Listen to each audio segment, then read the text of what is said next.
Touchdown! Woo.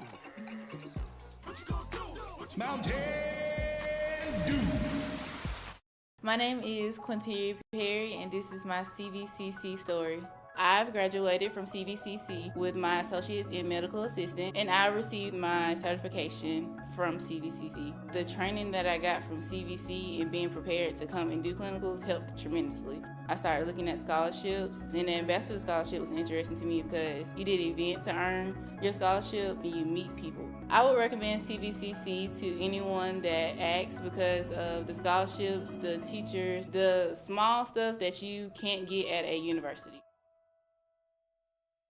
Glenn Smith Chevrolet GMC presents a fantastic lineup of popular full-size SUVs and mid-size trucks. Compare side by side. Take your choice from new Chevrolet Tahoes and GMC Yukons discounted up to $7,000 off. Or Chevy Colorado and GMC Canyons discounted up to $5,000 off. Experience unmatched durability, powerful engines, and advanced technology. Choose your perfect vehicle today at Glenn Smith Chevrolet GMC in Opelika. Get ready to smile.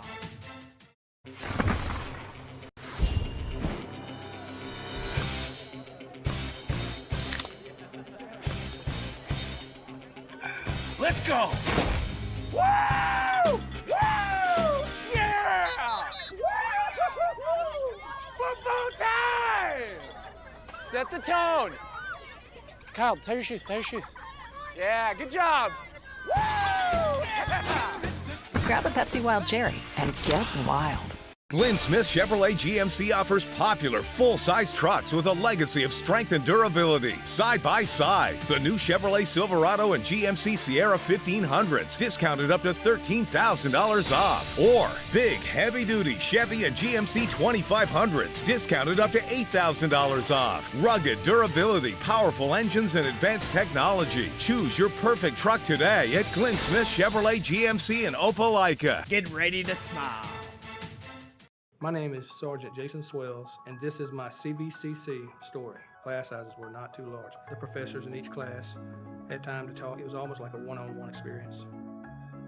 CVCC did prepare me for my career. They made sure you knew the subject before you walked out of the class, before you took the test. They dedicated 100% of themselves to it. I can say for anybody who's deciding or thinking about going into criminal justice, CVCC got my vote all day long because they're on top of their game. Football is back, and the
Your captains for the Shaw Raiders, number 7, Aaron Grant, number 71, Elijah Salter. We are streaming live here at Cadet Stadium as the Shaw Raiders take on crosstown rival Hardaway Hawks. It's Thursday night high school football here on Georgia Alabama Sports Live. Thrift Barringer, and alongside with me is the man himself, Noah Shelton. Noah, how are you doing, man? I'm doing great. Looking forward to some good Thursday night football. Was here 2 weeks ago for Kendrick, Crawford County. Didn't exactly finish the way that the Cherokees wanted, but still a good game. Really fun offense to watch, I believe, with the wishbone and the triple option. Really have a throwback offense, but this is a big game for Thrift. First region game for both these teams. The only region game that's been played in two-way is the Heritage Bowl between Carver and Spencer. But Johnny Garner, Ron McKenzie come off his first career win at Hardaway. it's going to be a big one for both these teams to get off on the right foot in region play. And no doubt about it, man. And I've said this, and it may be a little bit of a hot take, but I think there's playoff implications between these two teams. You don't want to start over in the region. You want to stay ahead of the game.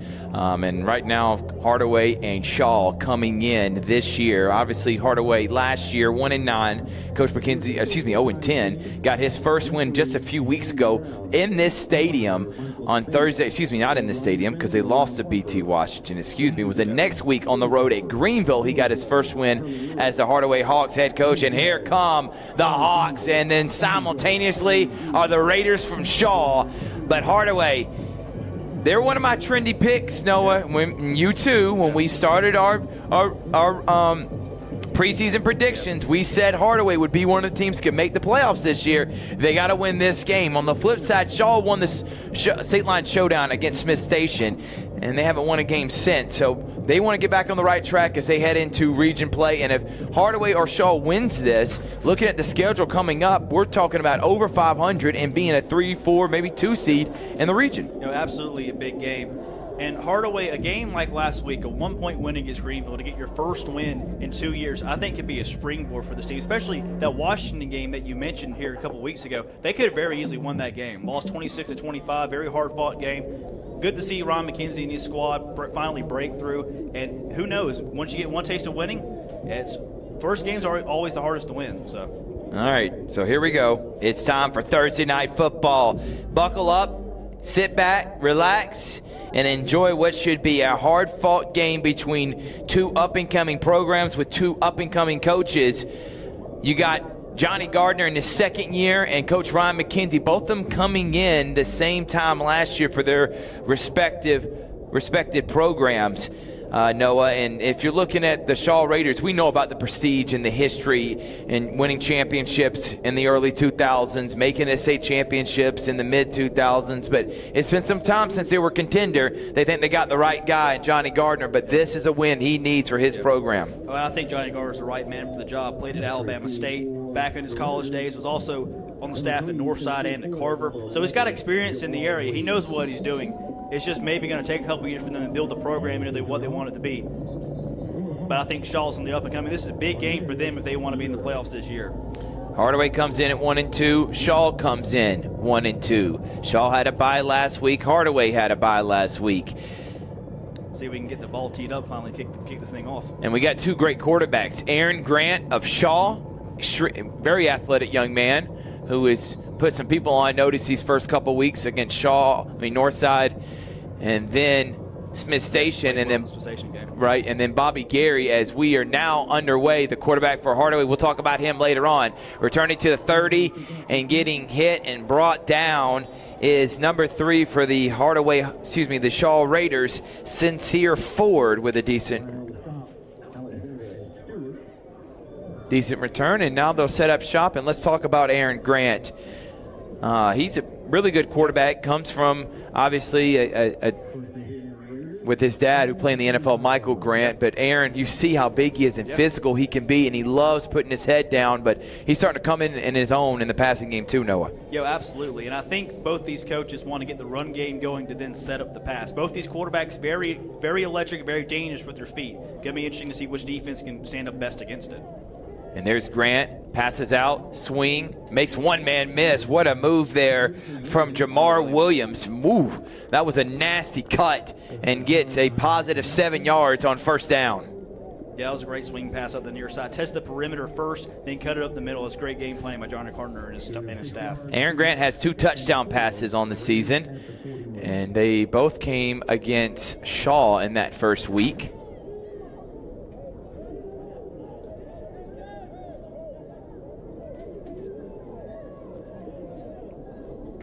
Yeah, played well in that Smith Station game, the state line showdown.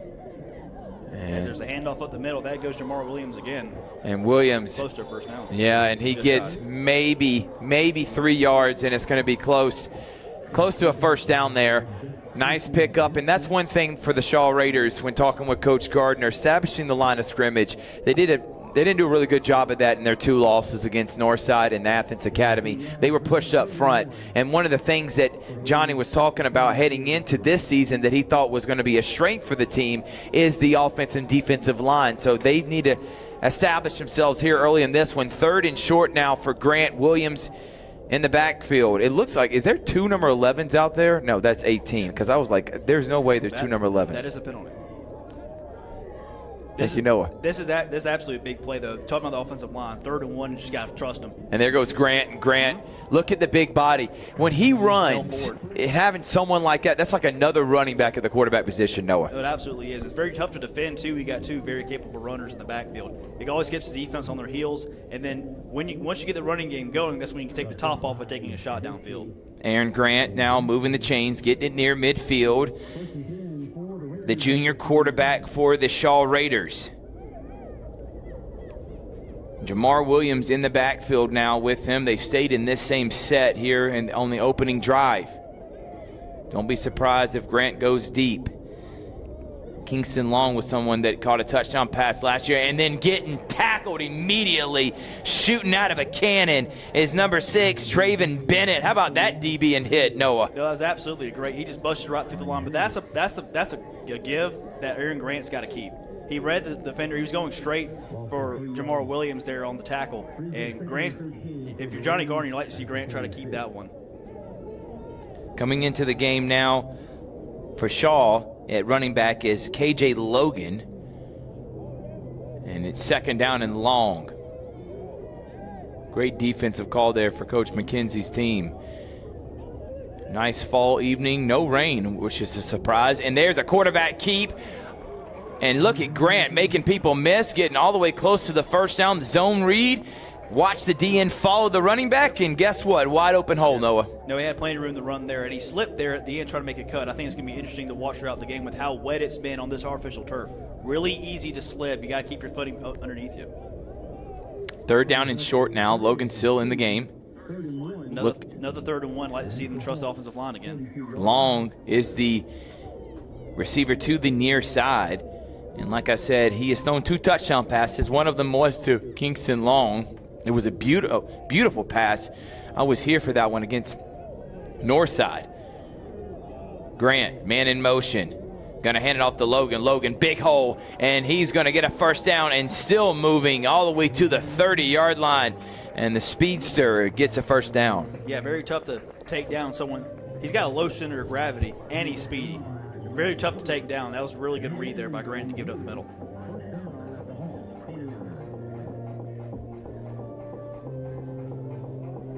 It's like the same play. And they're going to hand off to Logan. Look at that. And he's trying to stiff arm, and that's probably going to be a face mask there, Noah, so they're going to add 15 more yards. Like yeah, this has been a great opening drive for Shaw. Really dominant on the offensive line here, running the ball. I think that first pass, the swing pass to open the drive, really threw Hardaway for a loop there. Try to make them play more of the perimeter, and now Shaw's just gashing them up the middle. And we're going to see what the penalty is as the referees are talking with each other.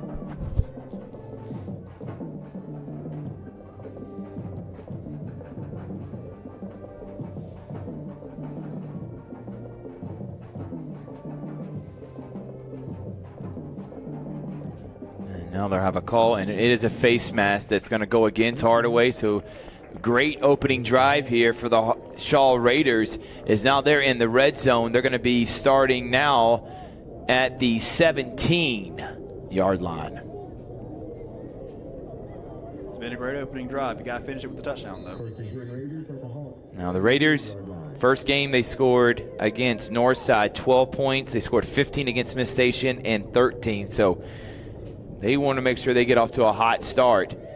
And nice carry for KJ Logan, another good first down gain. Yeah, good game about 4 there. And Shaw will take that all night. Noah Shelton, Thrift Behringer here on Georgia Alabama Sports Live. We got high school game day tomorrow live from Glenwood, and me and Noah will be hosting it. Should be a lot of fun. Absolutely. We already predicted maybe bad weather, so we have found a new location to do it on the campus. And wide open was Jamar Williams. And just a miscommunication. He kind of threw it too far in front of him there, Noah. He's got to have a little bit better touch on those passes. Yeah, it wasn't a great pass, but I still think Jamar Williams could have caught it. I just don't think he was looking for it. So, yeah, a little bit of miscommunication on what the play was or, what they were supposed to do there. And that makes that now 3rd and medium and a big 3rd down conversion here for Shaw.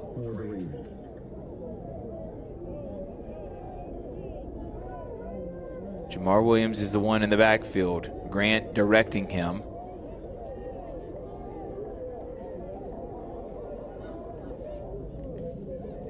Grant, quick pass out and gets hit immediately. He was looking for John Brown, but great defensive play by number 9 for the Hardaway Hawks, Josh Stewart. He read that immediately. Now 4th down decision time here for the Raiders. Read that play like a book. Great anticipation there by Josh Stewart. And Raiders saying, I don't want to play for 3, I want to play for 7. And looks like they're going to go for this. Pretty aggressive call there on 4th and 5. You would take the points, Noah, if you were the coach? I would. Given if their kicker situation, if they're confident in them. Now, it is wet on artificial turf, so.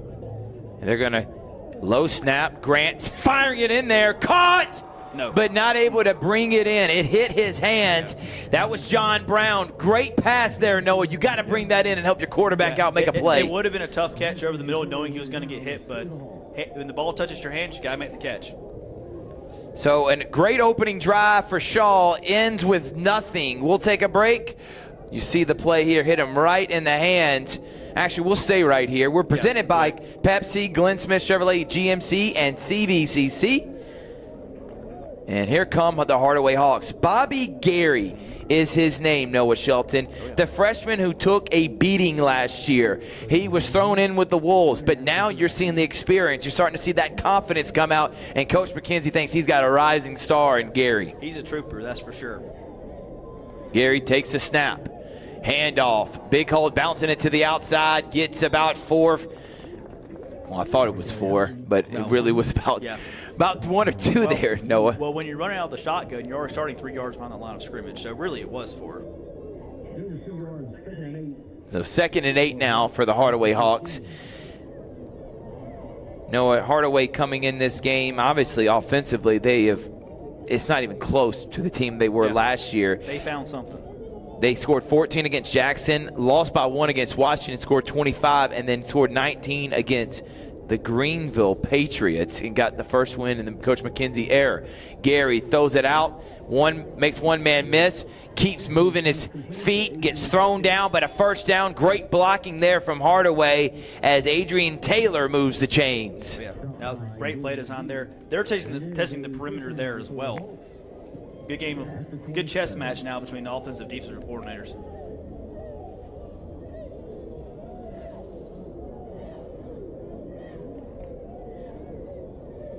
So Gary and the Raiders, Gary and the Hawks will now have it first down at the 26. Shovel pass and just gets eaten up immediately. Number 24 coming off the edge there for the Shaw Raiders, able to make the play. Great job by Jordan McGee. Shaw's defense read that play well. Similar to the swing-out pass that Shaw did on offense on 3rd down, Josh Stewart for Hardaway read that play well. So it's been a great matchup here between the schemes of this offense and defense. Pretty similar, kind of mirror each other. See which defense holds up to the task better. So now 2nd and long. Gary looks at throw, pump, fakes, fires, slant over the middle, caught for a first down, and down to the 43-yard line. There goes Khalil Stanford for the Hawks. Nice job, Noah, there. Gary, plenty of time, poise in the pocket, and you see the arm talent. If he gets enough time, they believe in the weapons that Hardaway has, and he does move the chains. Great call there, Noah. And now it's first down and 10 at the Hardaway 43-yard line. Yeah. And that's something that these offenses want to do, I believe, too. Running the ball so much, bringing the linebackers up, throw them just over them on the slant, find the open area, and that was a good play call there by Hardaway. The handoff is to Jacoby Henry, and he gets nothing. Great pursuit of the football from the Raiders to set up 2nd down and long. So we expected there to be bad rain. Now, I'm knocking on wood because there's not any rain right now in the stadium. It has been raining for the last couple of days. Going to tomorrow, too, it looks like. And we expect that to be a factor in the games that we're doing, especially the ones that are on artificial turf like Otis Spencer for Northside and Carver. Gary loses the football. Ball still on the ground. And I think Hardaway may have jumped on it there, Noah. That would be a huge break, and it is. That was almost disastrous. Yep. Yeah, that was almost disastrous. So, like, the snap wasn't on the right cadence. Bobby Gary tried to get the snap, but Raquel Benton ran right in front of him, and he tried to put it in his hip. Ball hit the turf, and Hardaway pretty fortunate there to recover the fumble and not give Shaw a good field position. So 3rd and long for Gary and the Hardaway Hawks.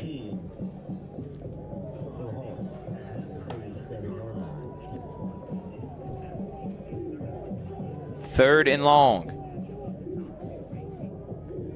And now he's under duress. Gary trying to make people miss. Still just going to have to throw it away. And that may be intercepted, but falling incomplete. That was not a good decision there if you're Gary. You got to literally get that ball out of bounds. Well, he tried to, but it got tipped at the line of scrimmage. And a good no call by the officials there for no intentional grounding. So good start to the drive for the Hawks. Gets slanted over the middle. Good throws by Bobby Gary. He looks good early, but the drive kind of stalls in midfield. Now they have to punt. Now there's a flag coming out. And let's see what the flag's on. White hat. I hope they don't call intentional grounding. Man, And they call intentional grounding. You don't agree with that call? That ball looked tipped to me. And remember, the ball started wounded ducking a little bit as it was going toward the sideline. And if it is tipped, you know this, Noah, that means it can't be intentionally grounded. Yeah, exactly. Yep. And it looked like the same thing to me. But they are closer than we are. I'll grant them that. But Yep. to me, it looked like the trajectory of the ball was obviously changed from when he let it go to when it hit the ground. So now Hardaway, again, just like Shaw, promising drive, gets stalled. And it really started with the bad snap fumble that they had to recover, and then everything else went downhill. And the way that these offensives run, with mainly running the ball, you can't get behind the chains. It's hard to make up for it. Now, they both have talented quarterbacks that can throw it, but it's not as consistent as a running game. So, and that was a big penalty now punting from about their own end zone of the Hawks. That's County Harper back to punt. And they're not even going to try to go after it, and Shaw is going to start. Yep, and Shaw's going to start it within Hardaway territory. And now here comes Grant and the Raiders, and you see the swag that number 7 walks out on this field with. I'm telling you, him and Gary, they're going to be battling each other for quite some time here in the next couple of years, and these two guys are immensely talented. It's just his frame, and honestly, he looks like someone that could be playing at the D1 level. Yeah, no, he definitely has that look to him. Wouldn't want to make him upset for sure. Rip Behringer, Noah Shelton here. Thursday night football, high school football on Georgia, Alabama Sports Live, presented by Pepsi. I'm drinking a Starry right now. The best lemon lime soda around is Starry. I don't care what you say. Thank you to Buffalo Rock and Pepsi for their sponsorship. Thank you to Glenn Smith Chevrolet and GMC for your car buying experience. Get ready to smile. And CVCC Athletics will be on Georgia, Alabama Sports Live this year. And there goes KJ Logan. Look at the cut he makes. Great open field tackle there, though, by number 7 for the Hardaway Hawks, Damari Taylor. And that's going to set up second down and about 5 or 6. I didn't know there was another lemon lime soda besides Starry. Thank you, Noah. After like our producer here, Toygar, he's always having a tough time. He's always calling me. I've had a rough day at work, and I bring him a nice Starry. All of a sudden, that frown turns upside down. Hand off to KJ Logan, and Logan gets hit by the defensive lineman for Hardaway and holds him to minimum gain. Gonna give a shout out to the big man, number 50. Yeah, Devarius Jesse there, great play.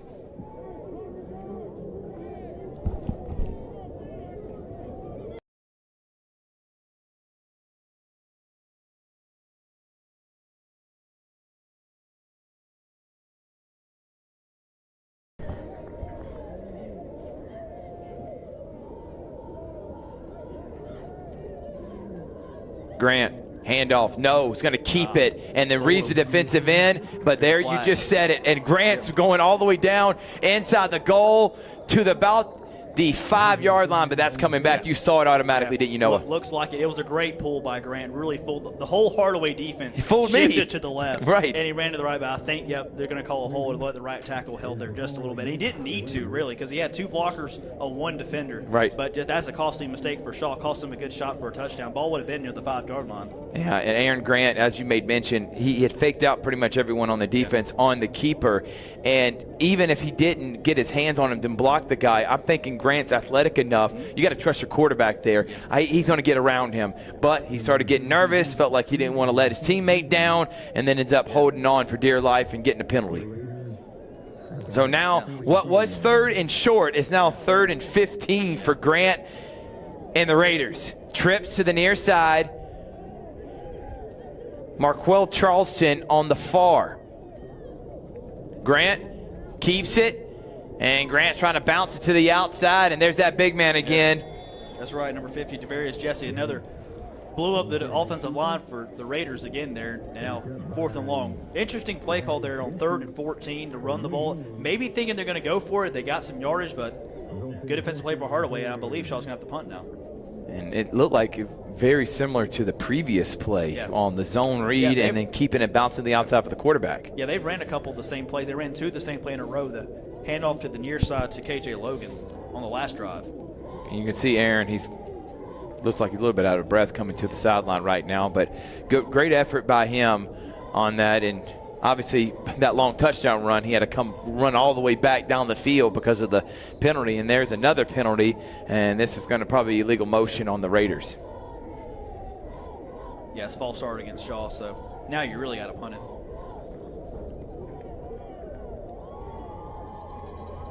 So now they'll be punting, but field position game.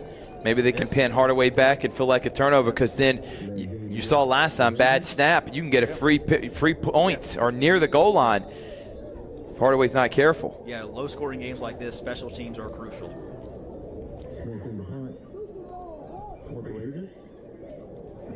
Blocked. And it is blocked. What a job by Hardaway. And we talked about it.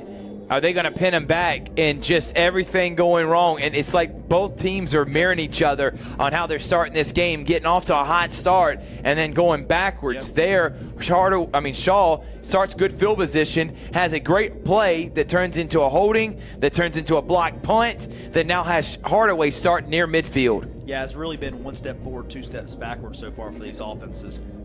They're going to break through. They're too talented not to. They're too good on the offensive line and in the running back and the quarterback run game. It just looks like it's going to take them a little bit.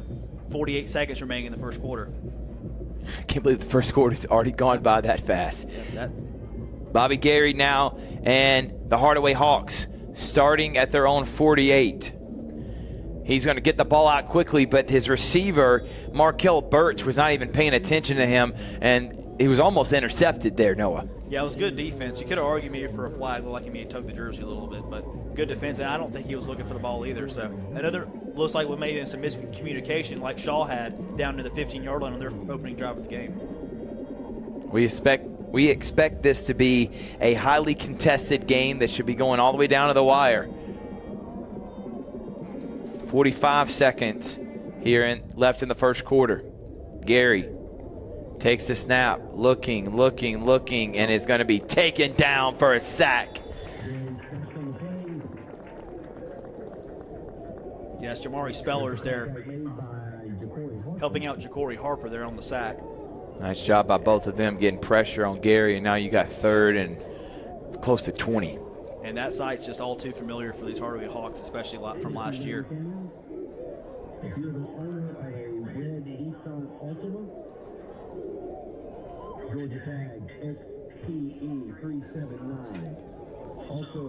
So now Gary with trips,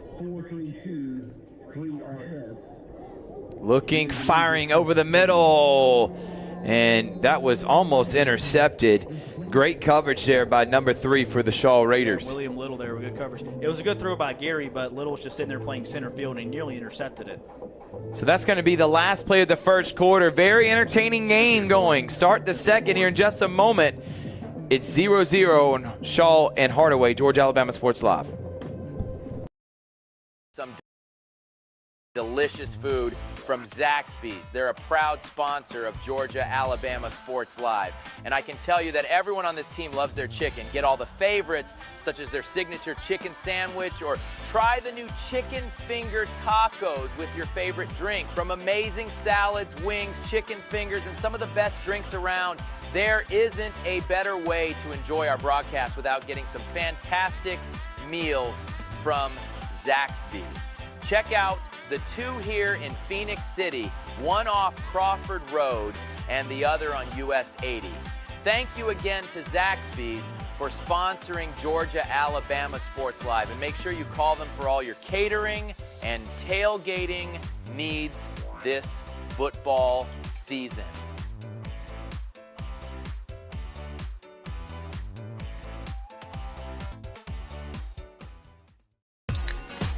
We were just talking about the fact that Hardaway was not able to take advantage of the block punt, and then they don't get a great punt either, but they do get a favorable roll that's going to set up Shaw at their own 25-yard line. But both teams not able to take advantage of good field position, and that's where we're at. It's 0-0 here to start the second quarter. Yeah, Hardaway, you gotta take advantage of good field position in a type of game like this, and get the ball in your midfield after you're blocked a punt. Like to see Hardaway. They took a couple shots. They had a man over the middle for a first down, but it was good defense there by Shaw. And just again, these are two really good defensive teams.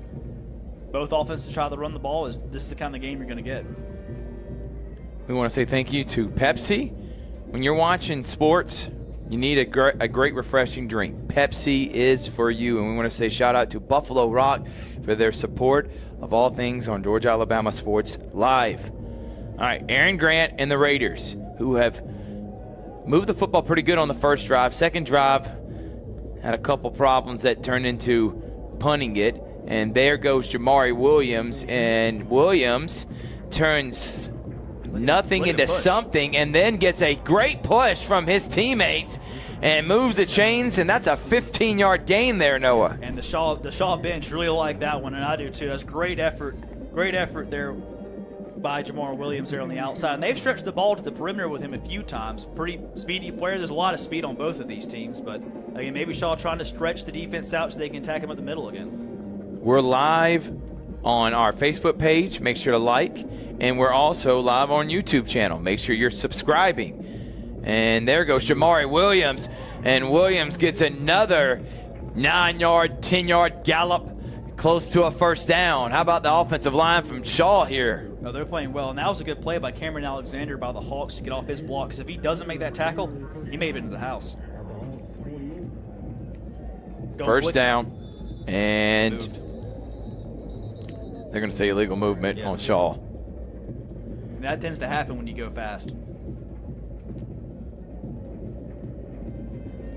The hurry-up offense is a good way to keep the defense on its heels, but it's really easy to jump before the snap just like that. Both these schools played in 4A last year, so they've actually been the two schools.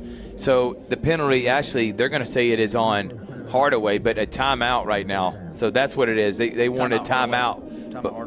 Timeout Hardaway. And I was making mention, Noah, about both teams being in 4A last year. They've actually followed each other every time they moved the classification. Now they're back in 2A with all the other Columbus schools except for Northside. So obviously these two teams have faced off with each other every single year for quite some time. Yep. These are rivals. And I know Hardaway, who has not beaten Shaw in 2 years, needs to get this one to stay relevant, and same thing with Shaw. But winner of this game gets to 500 and gets a leg up in the playoff race. Again, it's just a huge game for both of these teams to get off to a good start in region play. And what a win it would be for Ryan McKenzie as well, coming off his first win as coach of the Hardaway Hawks last time out.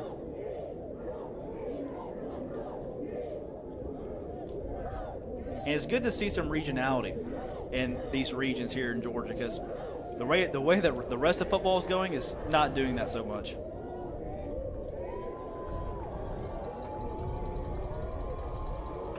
First down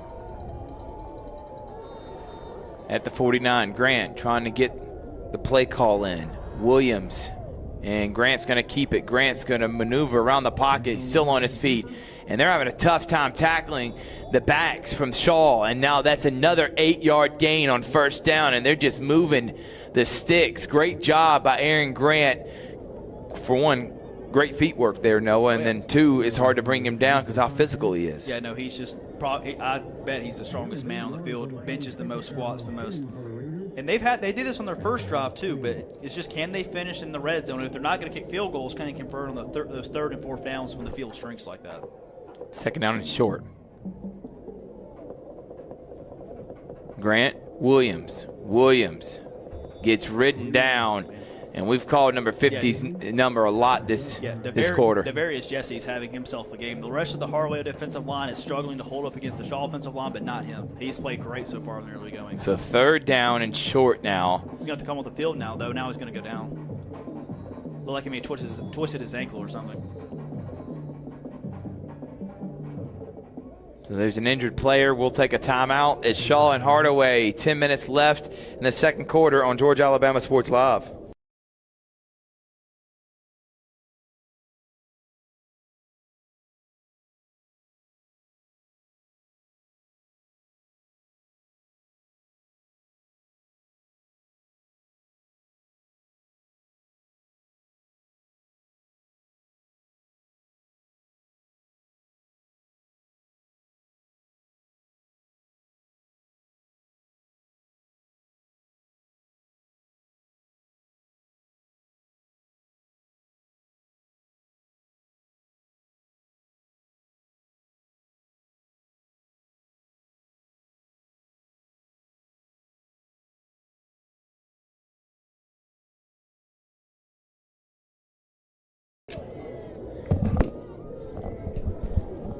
We're back here on Georgia Alabama Sports Live.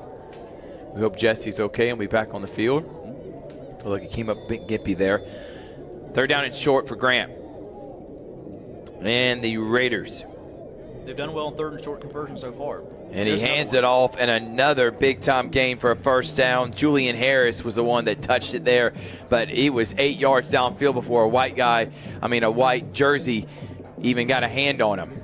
Yeah, no, that was just a great push by the offensive line for Shaw. They've been doing it all night, especially on those third and shorts when we really need it. Aaron hands it off again. Julian Harris gets 2 yards there, and you're just seeing Shaw implementing their will, running the football. That is what Coach Gardner wants.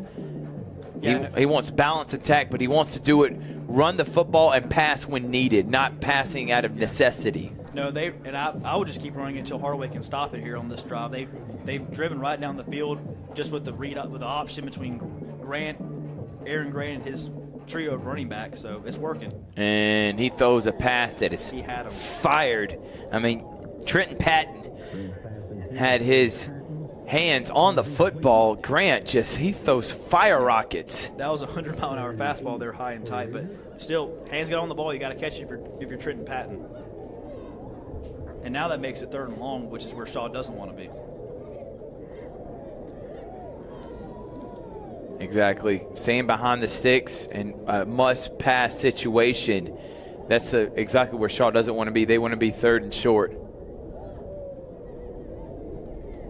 And there goes Aaron Grant. Grant, big hole. Grant races to the corner. He's still on his feet. Dives in the end zone. Touchdown, yeah. Shaw. How about that run from the quarterback? Finally broke through. I'm telling you, they just got to keep running the ball, keep pounding, and they're going to find a hole, and Aaron Grant did on that play for sure. Great play by Shaw.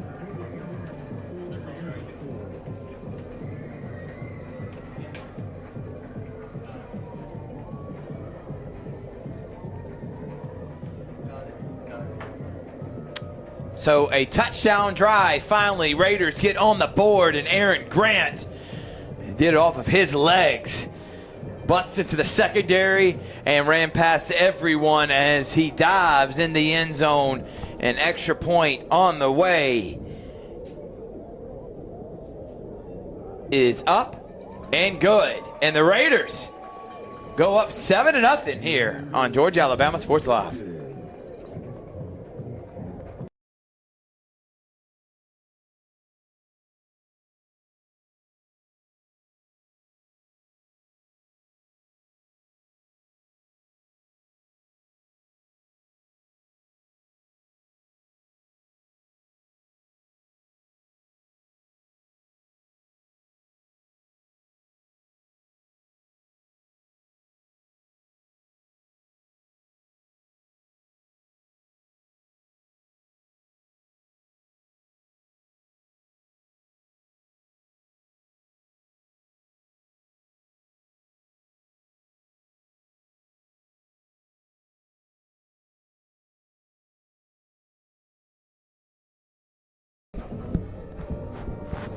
50-plus yard drive there for the Shaw Raiders, and Aaron Grant gets a 30-yard touchdown run, and the Raiders are up 7-0 now. Noah, great drive for Shaw, and that was all off the running game. Offensive line had great blocking. And only one pass, but that pass was to the near side to Williams, who fought his way for 15 yards for a first down after getting taken down or tackled initially about 5 yards past the line of scrimmage. I think that effort really sparked the Shaw team. It sparked the Shaw offense, and then Aaron Grant obviously finishes the drive off and is the best, I mean, the way he can. He's just so physical and so fast. He's so tough to bring down. Yeah, I'm willing to bet, and we've seen every team in this area. I don't know another quarterback that is as athletic and tough a runner as Aaron Grant. Out of the 16 teams that we cover, I put him up there, especially running the football. I don't think there's anyone better doing it around this area, and he is a sight to behold when he is in open space, and the Shaw Raiders lead 7-0.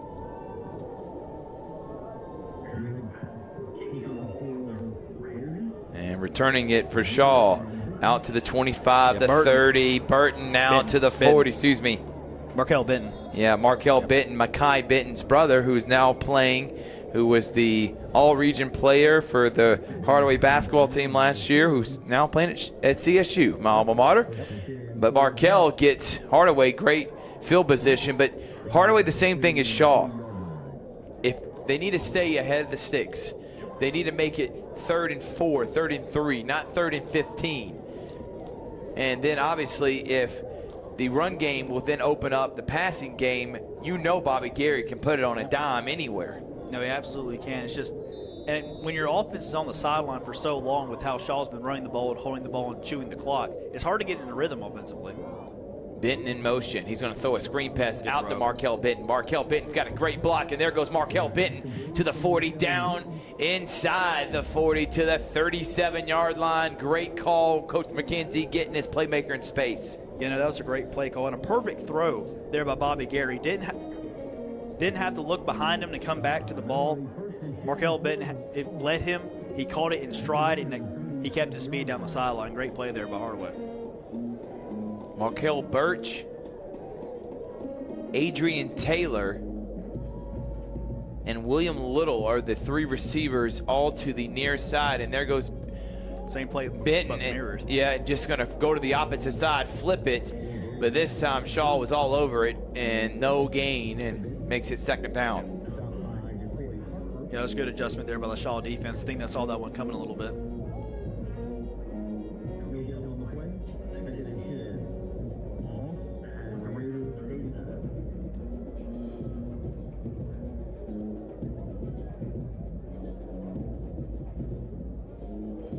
Second down and 10 now for Bobby Gary. Bright green shoes.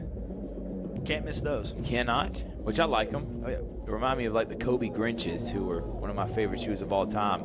And there's a pass out in the flat, and there goes William Little. Little still on his feet, able to get a positive gain, but I'm wondering this is coming back because it may be holding. It looks like it's in the area of it. Great job by Gary getting that ball out quickly and letting his playmaker make plays, and that was actually Markel Birch that made the play.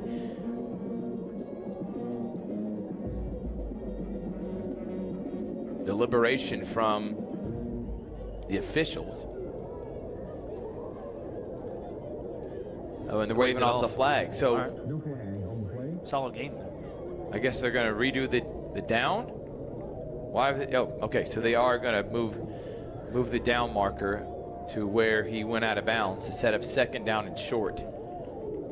3rd down and short. Excuse me.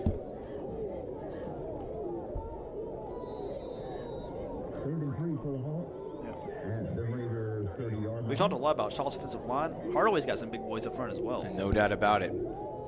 Gary Good keeper. is going to throw it wide open and not able to complete the pass to Dante Hill. Kind of threw it behind him. And then I'm also wondering, I mean, obviously he was open, so that was a good throw, or good idea to throw that, but he also had a ton of open space there, Noah. He had the first down if he kept it. I don't blame him for getting aggressive. I mean, you have a guy wide open in the end zone. You got to take the shot. So now Coach McKenzie telling his quarterback to play on 4th down and short at the Shaw 30-yard line.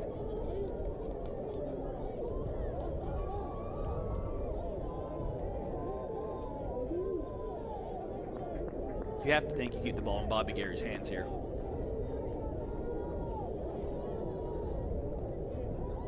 And he got him to jump, and the cadence got him.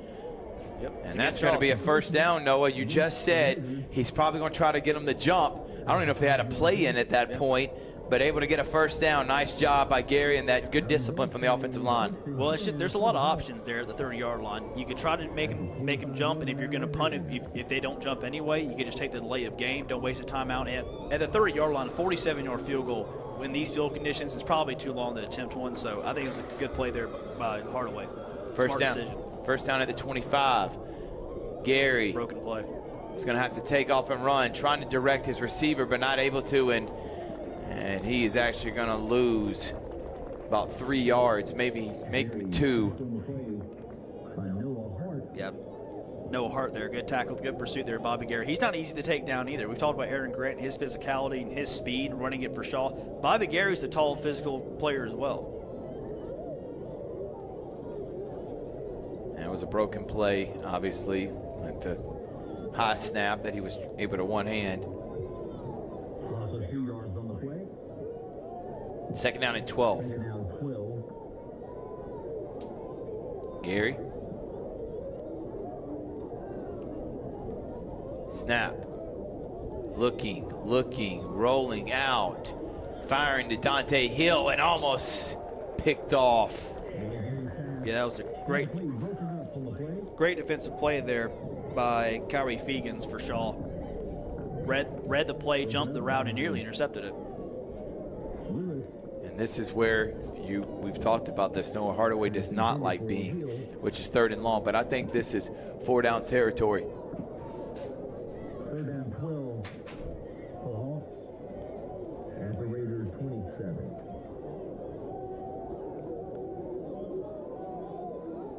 Tough spot for Hardaway here offensively. Do you want to try to take a shot, but if it doesn't pay off, it's 4th and long, and then what do you do at that point? Exactly. I think Ron McKenzie's going to call a timeout to think about it. Because I think he's thinking the same thing you are. Do we play for let's get it close to make it 4th and manageable, or we try and go for the home run? We're going to take a timeout. 6:18 remaining here. It's Hardaway and Shaw on Georgia Alabama Sports Live.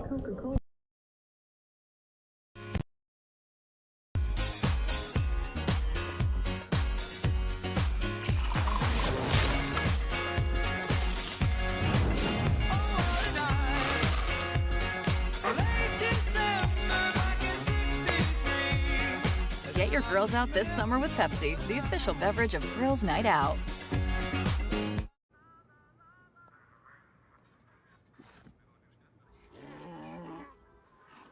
Hey, on the mountain we've got a saying. Get off your...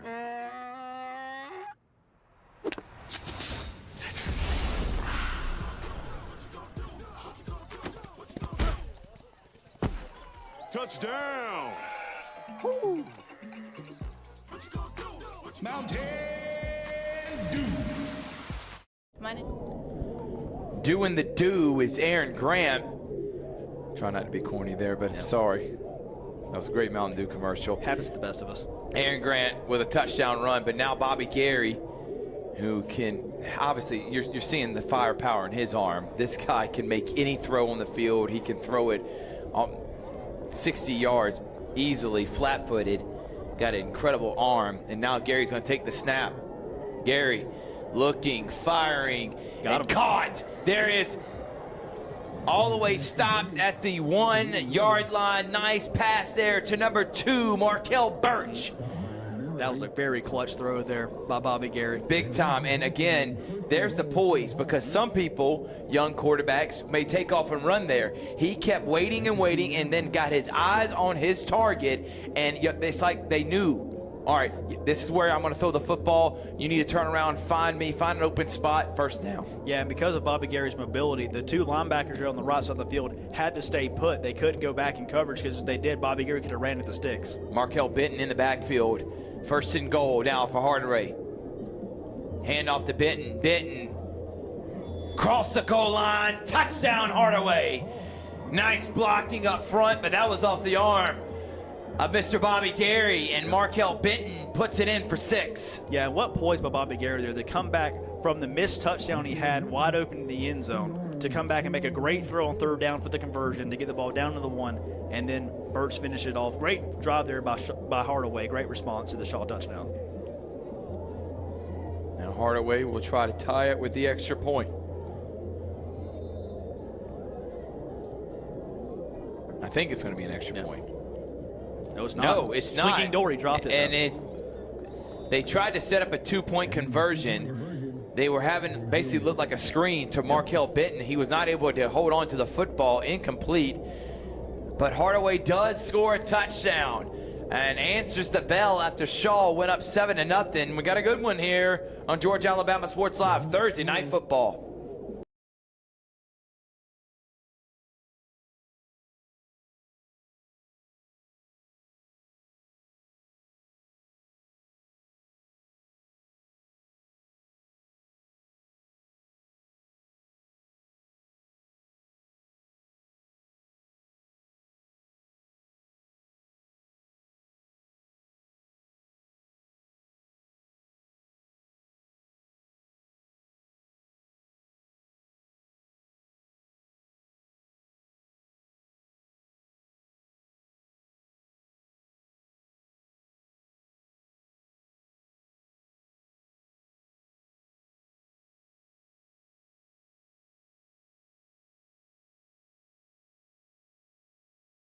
We're back here on Georgia Alabama Sports Live. How about that drive and response from the Hardaway Hawks, Noah? Yeah, and Bobby Gary showing a lot of grit. We had a great quarterback duel going on right now. Not much really as when it comes to the throwing game. Aaron Grant's only thrown the ball 3 times. Bobby Gary has thrown it 7 times, but a big 3rd down conversion on that last pass to set up Hardaway inside the 1-yard line for the easy touchdown. He has been by far, in my opinion, the most improved player in our area. And again, this kid is only a sophomore, but they're having a tough time keeping on the tee. They're going to have a holder now. The wind is not cooperating. Very strong wind blowing from right to left, which advantage Hardaway for this one. But yeah, they're going to need a holder out there to keep the ball on the tee.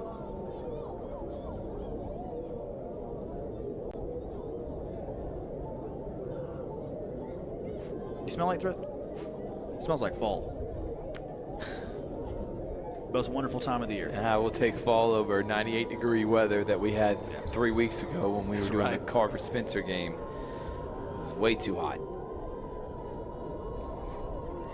And kickoff.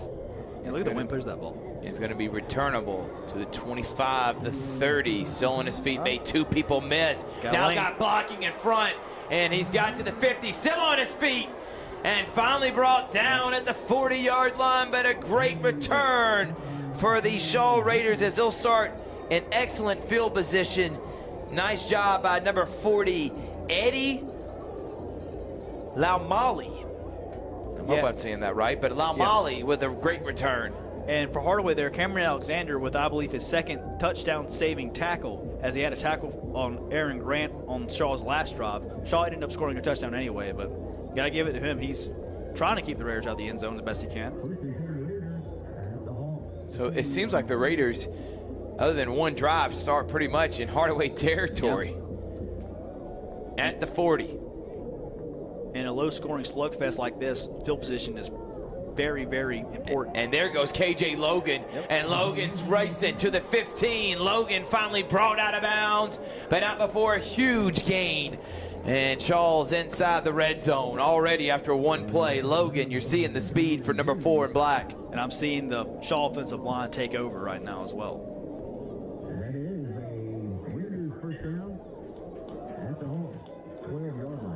Now they're at the Hawks' 12-yard line.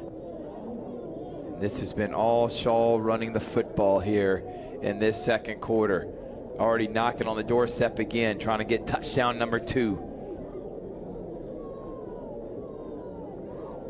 Grant looked like he was going to toss, and he's instead going to keep it.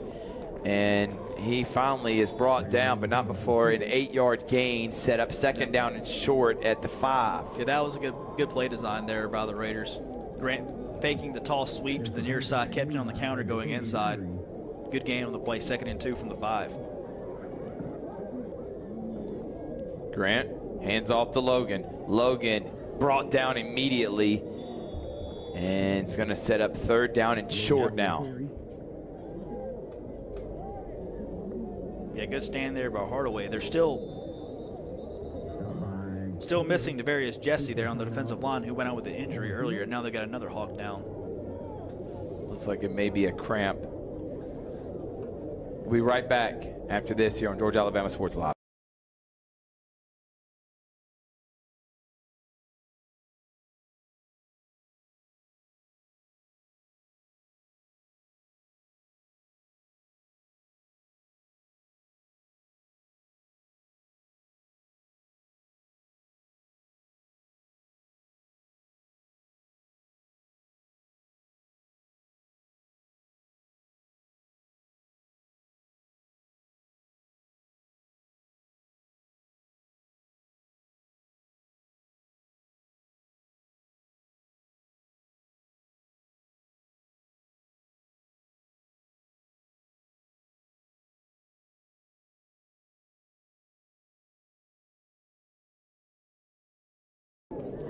We're back here on Georgia Alabama Sports Live. Robert Allen was the player that is dealing with some cramps. Able to get over to the sideline. And now they're at the Shaw 3-yard line. Then you get to the 2 to get a first down. At the Hardaway 3, excuse me, and get to the Hardaway 2 to get a first down. And Hardaway had a player run off late right there, right before the ready for play.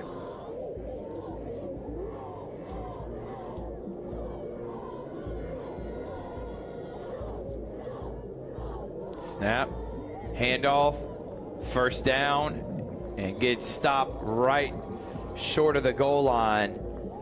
Does Julian Harris. So first and goal now for Shaw. And Tupacina allowed Moley in there as the halfback to the left of Grant, who caught the 2-point conversion in the state line showdown to clinch the victory for Shaw as they won by 9.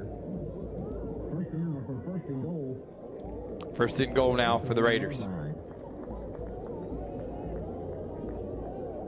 Grant going to hand it off to Julian Harris, and Harris is going to get in with ease. But a flag is going to be put back in his pocket. Still no signal yet. Still no signal of a touchdown. There isn't one.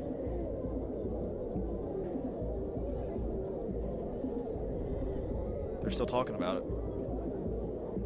I'm not sure what the confusion is. Yeah, I'm not either. To me, he was clearly in. Clearly in. He needed to get a yard. He got that with ease. And there's going to be a late touchdown. They didn't want me to have a great touchdown call there, though. That's what I'm going to chop it up to. Yeah. But a touchdown, Shaw. And that was an easy 5-play drive as they go all the way length of the field. Didn't throw one pass, all off the running of Logan, Grant, and there Julian Harris. And Shaw goes up now 13-6. And the left side of that offensive line is really getting to a groove now. When you have great field position, as Shaw's had a couple times now, it's obviously easier to go the length of the field when you only got to go 45 yards as opposed to 75. Extra point now on the way for Xavier Allender.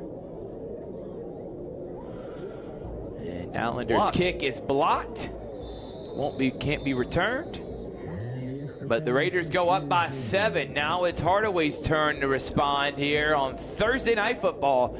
Having a blast here. Noah Shelton, Thrift Behringer. Got a triple header for you tomorrow. We got high school game day as we always do at 6 o'clock. Then at 7, it's Northside and Carver. Everyone has been anticipating and waiting for this game for years, and you're finally going to get it, and you're going to watch it on Georgia Alabama Sports Live. Richard Holdridge will be on the call for that one. Then we have Flint River and Calvary.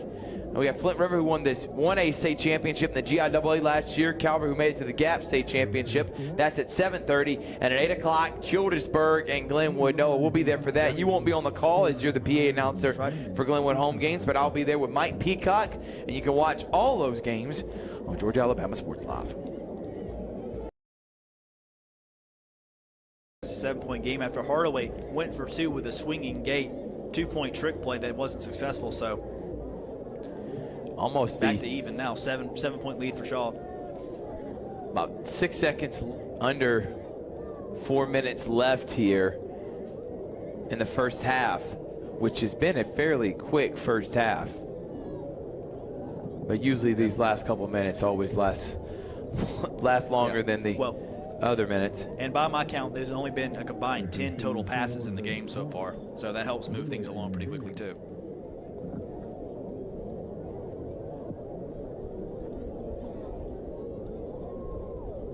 Player for the Raiders,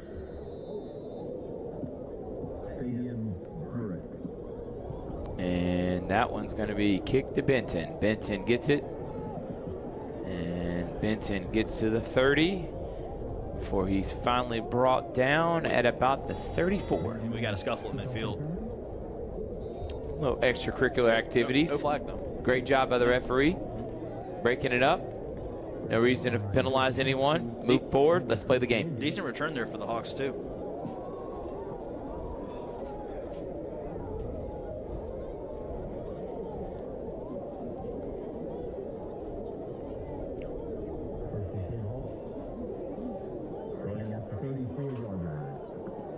So first down now for Hardaway at the 34-yard line. Bobby Gary in the backfield with him is Benton. Takes a snap. Good protection. Looking, rolling. Now he's under trouble, and he's going to be taken down as the Raiders are going to get a sack. And that was a coverage sack. Bobby Gary had plenty of time to throw the ball down, but that was great defense by the secondary. I don't think it really had anybody open. So. And I think he gave up on the pocket too quickly too, Noah. Yeah, You said did. great coverage, and then he takes off running, and then that set up the pressure. 9-yard loss to set up second down and 19, and that is not how Hardaway is going to be able to move the football. Yeah, especially on a play where he had great pass protection. You like to see Bobby Gary find something, but got to credit the Shaw defense there in the secondary. Great coverage. And they're going to hand it off to Benton. Benton's got a big hole, and there goes Markel Benton. And Benton gets about 16 of those 19 yards there. Great blocking up front, third down and manageable. You know, as they say, that part of the Red Sea there on the defensive line for the Hawks. Great play there. Now third and short, which is where the Hawks exactly want to be. Third down and 4. Hand off to Benton again, and this time Benton is brought down immediately. So fourth down and short. What do you do here if you're Hardaway? Because if you don't get it, you're setting up Shaw, who the last 2 times they've had the football have scored touchdowns. I think they just called timeout to try to conserve some of that clock. Shaw calls a timeout. We'll take 1-2, 2:23 remaining. Big fourth down here in the first half. Hardaway and Shaw on Thursday Night Football. Georgia Alabama Sports Live. And this is my CVCC story. I've graduated from CVCC with my associates in medical assistant, and I received my certification from CVCC. The training that I got from CVC and being prepared to come and do clinicals helped tremendously. I started looking at scholarships, and the ambassador scholarship was interesting to me because you did events to earn your scholarship and you meet people. I would recommend CVCC to anyone that asks because of the scholarships, the teachers, the small stuff that you can't get at a university. Glenn Smith Chevrolet GMC.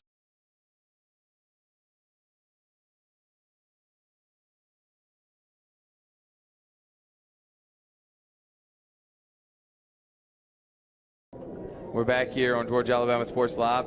Pacelli and Brooks on volleyball. Richard Holdridge was on the call for that. That was number 1 versus number 3. Pacelli won that in 3 sets. And Chris Gates is at Glenwood for a tri-match between Columbus, LaGrange, and Glenwood. You can catch that. It's played right now on Georgia Alabama Sports Live broadcast page and our YouTube channel. This is a big play right here.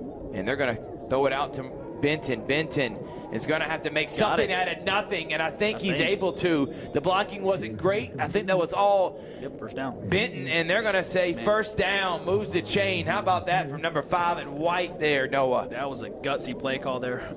Gutsy decision by Ryan McKenzie and the Hawk staff, but he paid believed off for him. He believed in his guy Benton,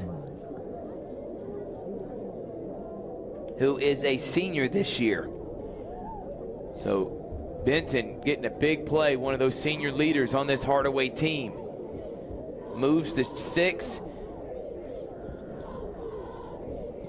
Gonna hand it off to Benton again, and Benton's got a big hole. Now he's into the secondary before he's finally brought down, but a 20-yard gain and a first down, Hardaway in Shaw territory. Man, he just shot out of a cannon through the hole in that one. Both these offensive lines are really setting into a groove now. Gary Hand off again to Benton, and Benton now nothing going. Clock still running. Hardaway's got 1 timeout left. Shaw has 2. Hardaway will get the ball to start the second half. Shaw got it first. So Hardaway will get it when they come out of the half.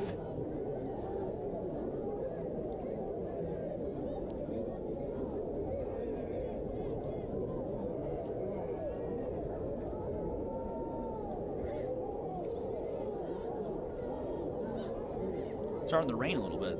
Look at the lights. Yeah, getting a little bit of a drizzle. Gary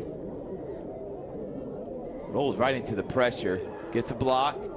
Gary's just going to have to throw it and get it out of there. Nice, smart play from the sophomore quarterback. We've been asking him to do that all night. Good decision there to finally throw it away. Been a little quick to escape the pocket, as we've talked about throughout the broadcast, but made a smart decision there to throw it away and just live another down in. With 3rd and 10 at the 40 with 51 seconds left, you got to think this is 2-down territory anyway for Hardaway.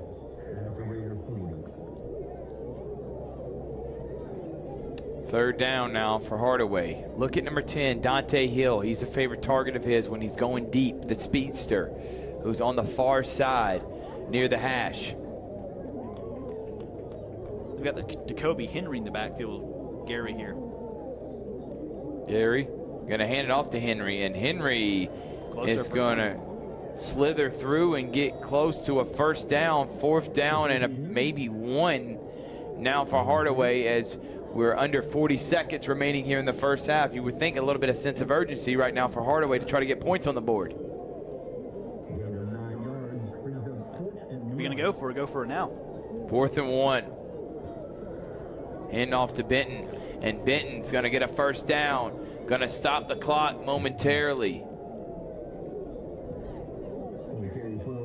And they're going to set the chains, and Hardaway's going to use their final timeout of the half. No, Hardaway, you're right.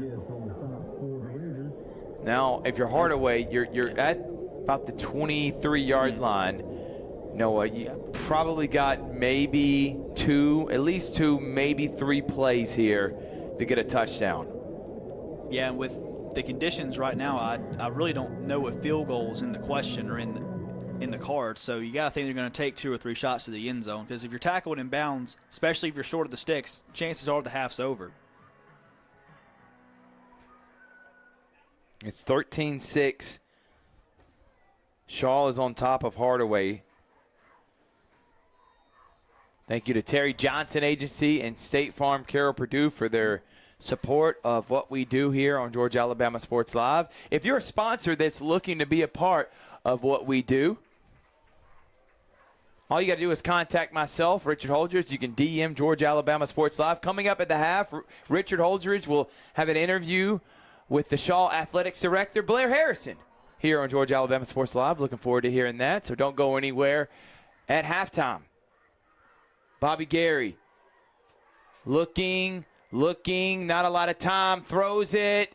Did he get a foot down and did he complete the catch? Call him out of bounds. They're going to say he's out of bounds. Good effort, though. It was close. That was a great effort there by Bobby Gary there on the pass. And the receiver downfield just couldn't quite keep it in bounds. William Little was his intended target there, Noah. He caught the ball, just out of bounds. And you are starting to see the rain now coming down. But as I told my lovely girlfriend today when she was asking, are they going to cancel the football games if it's rain? No, Absolutely they not. don't do that. Absolutely Football's not. the one sport they don't do that for. There is nothing wrong with a good bad weather game. Gary looking, firing. Got him. Toss for a touchdown. Firing it to the guy I just told you about, number 10, Dante Hill. Wow. And how about that rocket from Bobby Gary? Right on the money. In that 4th down conversion, that's a 14-point swing potentially. 7 points for Hardaway, what could have been 7 points for Shaw. They stuffed him on the 4th down. Great play there by Bobby Gary. Great throw right on the money to Dante Hill. And if you're Shaw, I know some of the Shaw coaches right now a little bit in disbelief. Yeah. They've been playing great defense, have not had a big play. They haven't gave up except for the play they threw to Birch that got them the last touchdown. But there, wide open, was Dante Hill. Great route running from him, and even better throw. And Hardaway's going to go for 2 to go up by 1 here. That was a gutsy drive. And Sam go over the head. And that was also the last play of the half. Hill just going to throw it up for grabs, and it's going to be intercepted. But Hardaway and Bobby Gary score a touchdown to cut it within one. It's 13-12. We got a good one. Thursday Night Football on Georgia Alabama Sports Live.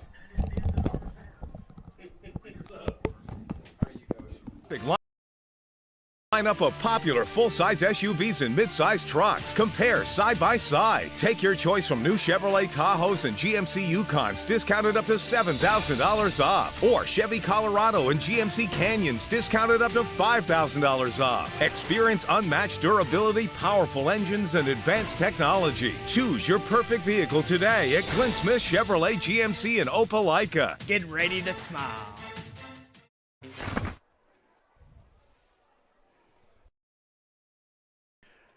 We are back here at Kinnett Stadium. We're at halftime as the Shaw Raiders leading the Hardaway Hawks 13-12 in a first region contest here on Georgia Alabama Sports Live. And I'm joined by the athletic director of the Shaw Raiders, Coach Blair Harrison. Coach, taking on a rival. This is the first region game. Teams 1 and 2 on the season. But you did get a big win against Smith Station in the state line showdown. What has been your impression so far in the first half of how the Shaw Raiders have played? Well, I think the game is exactly what I would have expected. You know, when you get into region play, just things are just, different. Both teams look prepared. Both teams are playing hard, and, it's going to be a fight. We knew it was going to be a fight. So, it's a good game. For me, it's a little nerve-wracking, because we're wanting to win, and so every play's big, but it also has a lot of implications down the road. So this is a big game early in the year, but both teams look like they're up for the challenge. Absolutely. No question. Both teams are 1 and 2 on the season, and the winner of this game is probably going to be in the driver's seat to probably sneak into the playoffs. So let's talk about this region, because right now, I got to say, this is the first game that I've been to at Kinnett where we had 2 Muskogee County schools, and this is the home stadium of Shaw, although you had a home game against Athens Academy at Otis Spencer Stadium. So, sometimes when Northside plays a home game, you'll play a home game down at Otis Spencer. Hardaway usually plays here when they have a home game. It seems weird to have the Hardaway fans over on the visitors' side, but just the support of all these Muskogee County schools, especially now that they're all in the same region minus Northside. And really, what does that mean to the schools just to have that friendly rivalry? And really, it means something being in the region and having a home game here at Kinnett Stadium.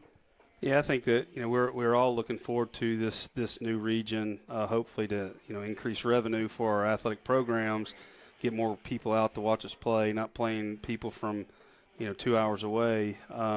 Unfortunately tonight they were calling for bad weather, and probably some of the people stayed home, probably watching this or listening to this, on the internet. But it's great to get the rivalries back. We all play real close, same brand of football really, and it's fun to watch teams grow. And we got a couple of good young new coaches here going head to head that obviously know what they're doing, and it's a lot of fun for me to watch. Absolutely. Coach Ryan McKenzie in his second year for the Hardaway Hawks. Coach Johnny Garner in his second year for Shaw. I've been impressed with the quarterback play from Aaron Grant for Shaw and Bobby Gary for Hardaway. This has just been a fun back-and-forth game.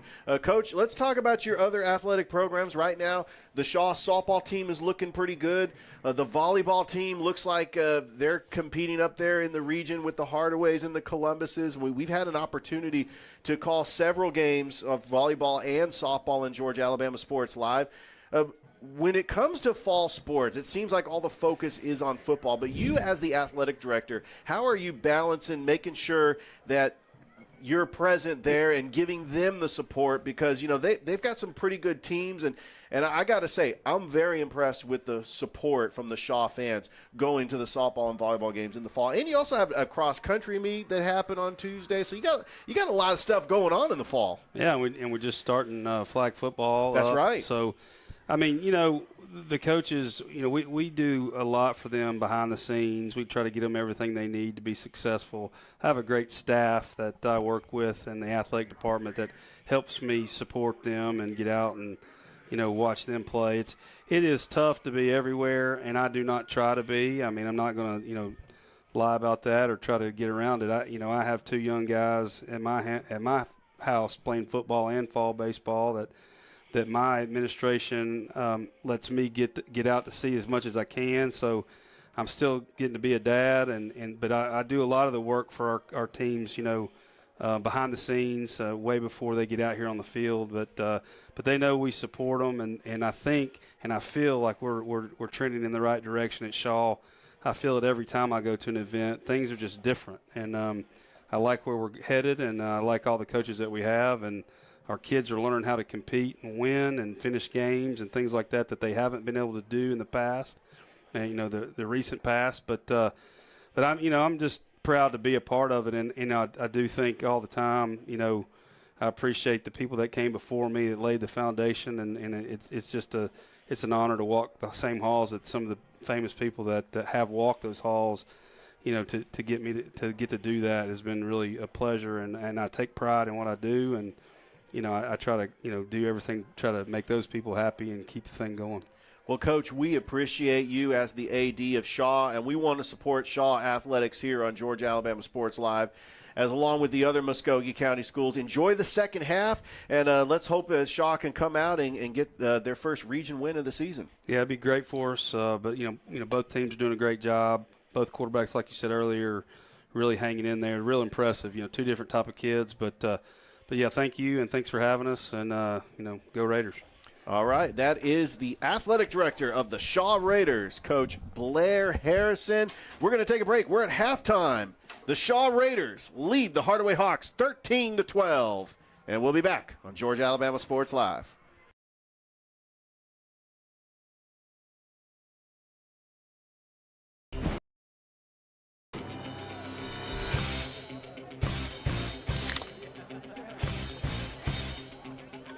Let's go! Woo! Woo! Yeah! Woo! Football time! Set the tone. Kyle, tie your shoes, tie your shoes. Yeah, good job. Woo! Yeah! Grab a Pepsi Wild Cherry and get wild. Glenn Smith Chevrolet GMC offers popular full-size trucks with a legacy of strength and durability. Side by side, the new Chevrolet Silverado and GMC Sierra 1500s, discounted up to $13,000 off. Or big, heavy-duty Chevy and GMC 2500s, discounted up to $8,000 off. Rugged durability, powerful engines, and advanced technology. Choose your perfect truck today at Glenn Smith Chevrolet GMC in Opelika. Get ready to smile. My name is Sergeant Jason Swells, and this is my CVCC story. Class sizes were not too large. The professors in each class had time to talk. It was almost like a one-on-one experience. CVCC did prepare me for my career. They made sure you knew the subject before you walked out of the class, before you took the test. They dedicated 100% of themselves to it. I can say for anybody who's deciding or thinking about going into criminal justice, CVCC has got my vote all day long because they're on top of their game. Football is back, and the only thing that makes it better is some delicious food from Zaxby's. They're a proud sponsor of Georgia Alabama Sports Live. And I can tell you that everyone on this team loves their chicken. Get all the favorites, such as their signature chicken sandwich, or try the new chicken finger tacos with your favorite drink. From amazing salads, wings, chicken fingers, and some of the best drinks around, there isn't a better way to enjoy our broadcast without getting some fantastic meals from Zaxby's. Check out the 2 here in Phoenix City, one off Crawford Road and the other on US 80. Thank you again to Zaxby's for sponsoring Georgia Alabama Sports Live, and make sure you call them for all your catering and tailgating needs this football season.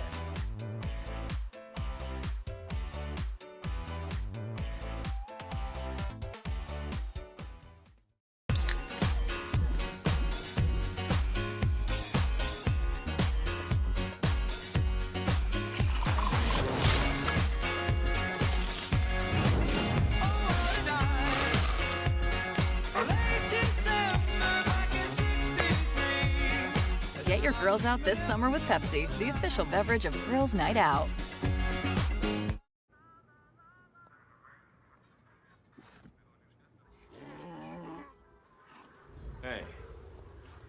mountain we've got a saying. Get off your...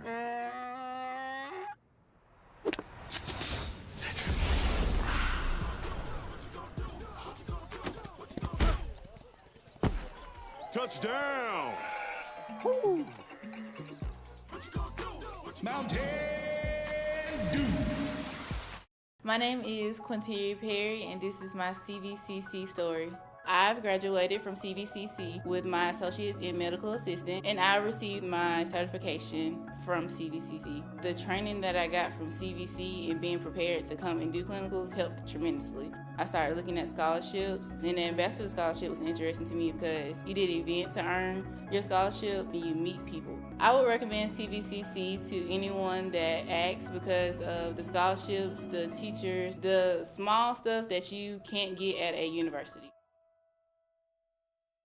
Glenn Smith Chevrolet GMC presents a fantastic lineup of popular full-size SUVs and mid-size trucks. Compare side by side. Take your choice from new Chevrolet Tahoes and GMC Yukons, discounted up to $7,000 off. Or Chevy Colorado and GMC Canyons, discounted up to $5,000 off. Experience unmatched durability, powerful engines, and advanced technology. Choose your perfect vehicle today at Glenn Smith Chevrolet GMC in Opelika. Get ready to smile.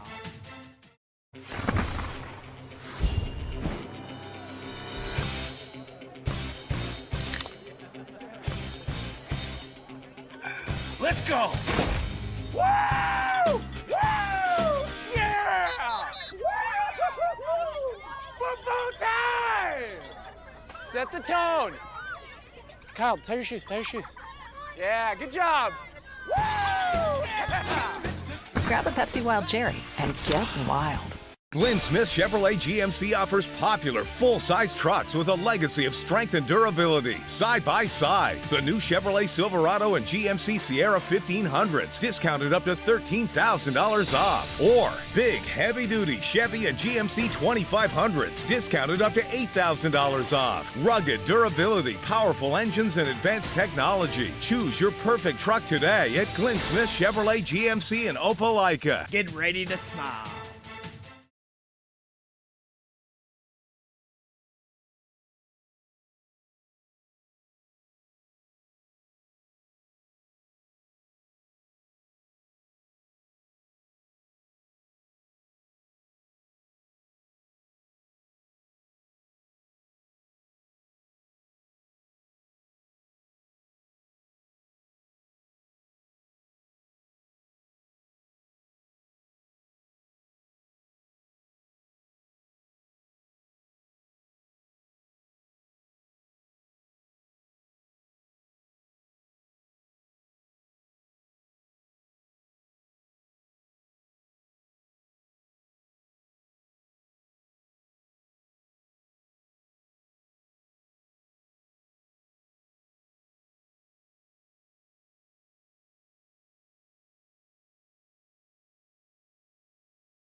We're back here at halftime, and I am with the sports director of WRBL News 3. He is one of my good friends. His name is Jack Patterson. He's a Gabby Award winner, by the way. That is for the Georgia Association of Broadcasters for being at that level. I can't even come near being sniffing an invitation. This guy's winning an awards. Jack Patterson, thank you so much for joining us, man. Appreciate you having me on, man. It's always good to be out here at a game and having a good time with all these folks out here enjoying the game. Got a little bit of drizzle, but nothing too bad. Just having a good time. It is a great time, man. We're having a lot of fun. Jack, let's go ahead and talk about what we're seeing here tonight, and then we'll talk about just the, especially who we cover on Georgia Alabama Sports Live. these two teams. For one, Bobby Gary had a rough year last year as a freshman. You're seeing the improvement for him. Aaron Grant's phenomenal. I think both these programs in the next couple of years are going to be a force to reckon with. But the winner of this game gets a leg up and maybe making the playoffs this year. Absolutely, especially with that new playoff with that new playoff format, Thrift. You got to remember that 3A on down is not the top 4; it's the power rankings. So you got to get those wins. So every win's important, and this is a must-win. I'll say this is a must-win game for both teams. For their playoff aspirations. So I like the way that Hardaway has come out. They've been able to show a vertical passing game. Right. And I think that has been a big difference. I think that's why this game is as close as it is. Shaw's been able to run the ball out, not at will, but close to it. Right. And Aaron Grant, I promise you, I know he's a sophomore? Yes. But he reminds me so much of Cam Newton. That guy, it's ridiculous. I thought the same thing. Is that guy is unbelievable, being able to see him run the football. And by the way, Shaw is your alma mater. Your co-host and co-cart is Tyler Redmond. His alma mater is Hardaway, and we got a 13-12 game. So somebody's getting bragging rights on WRBL. It's going to be more than bragging rights. So we take the Prep Zone preview tonight, so everybody will see this. You can see it on our social media right now. Yep. But the winner of this game, whether it be Tyler's Hawks or my Raiders, the winner of this game will be rocking their Letterman jacket during the Prep Zone late tomorrow night. So there's something on the line for both me and Tyler.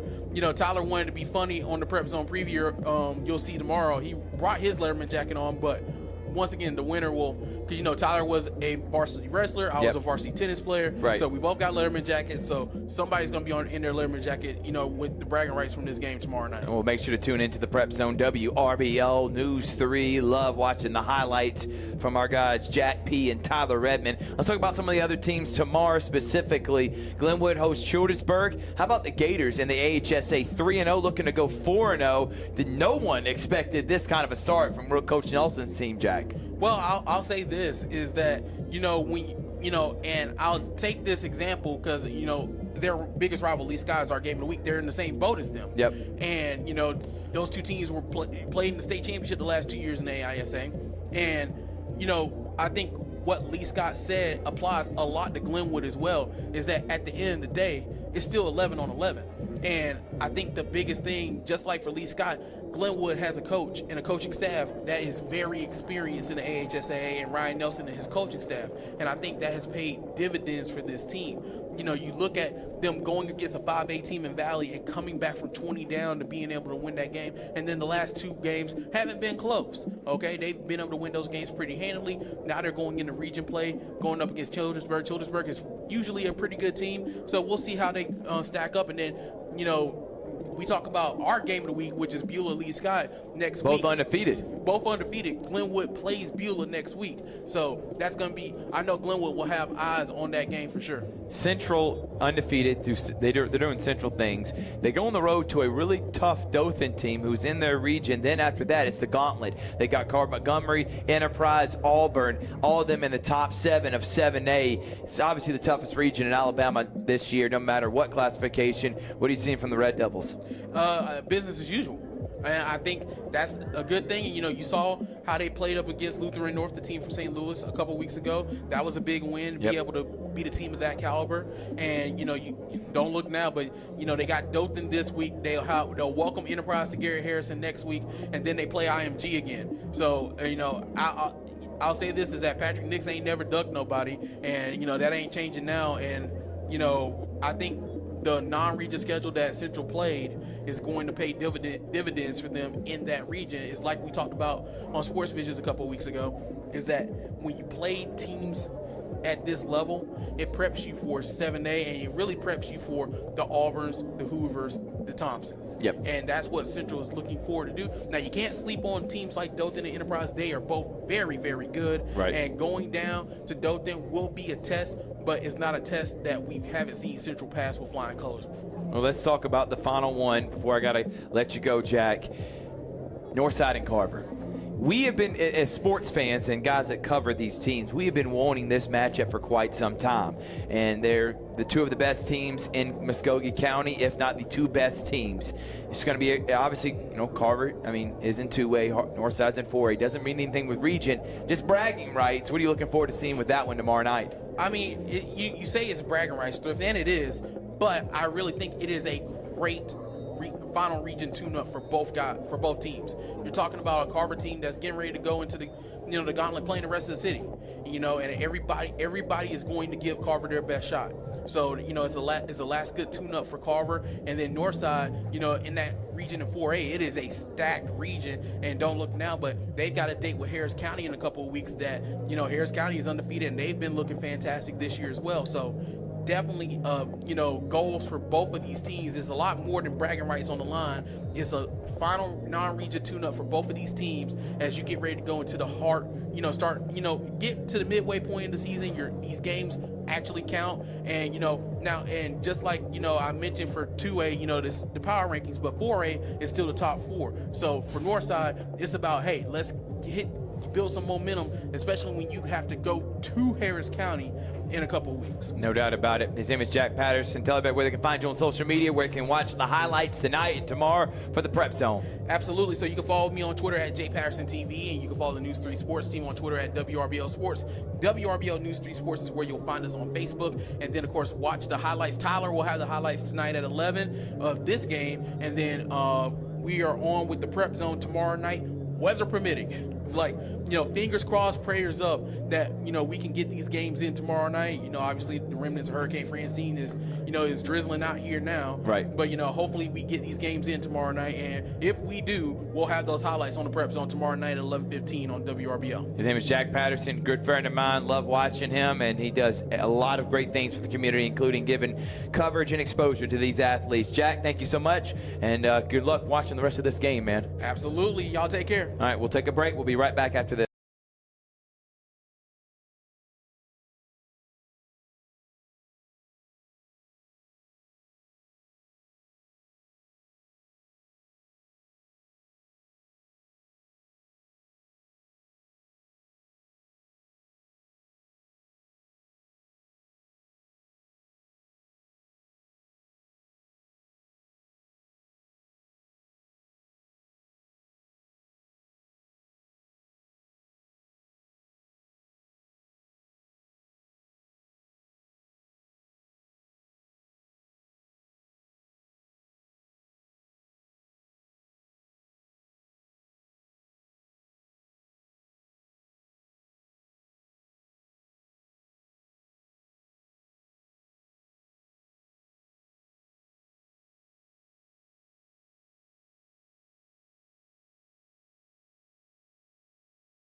We're back here, about to start the second half. Entertaining first half, 13-12 Hardaway scores on the final play of the first half.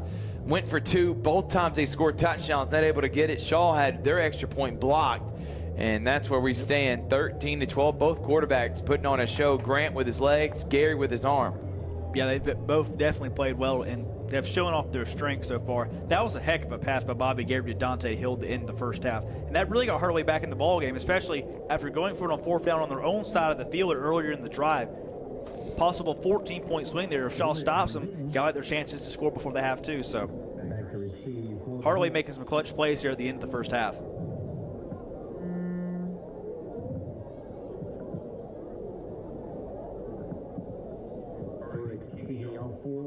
So Burke will be kicking off for Shaw. Like I said, Hardaway will get the ball because Shaw got it to start the first half.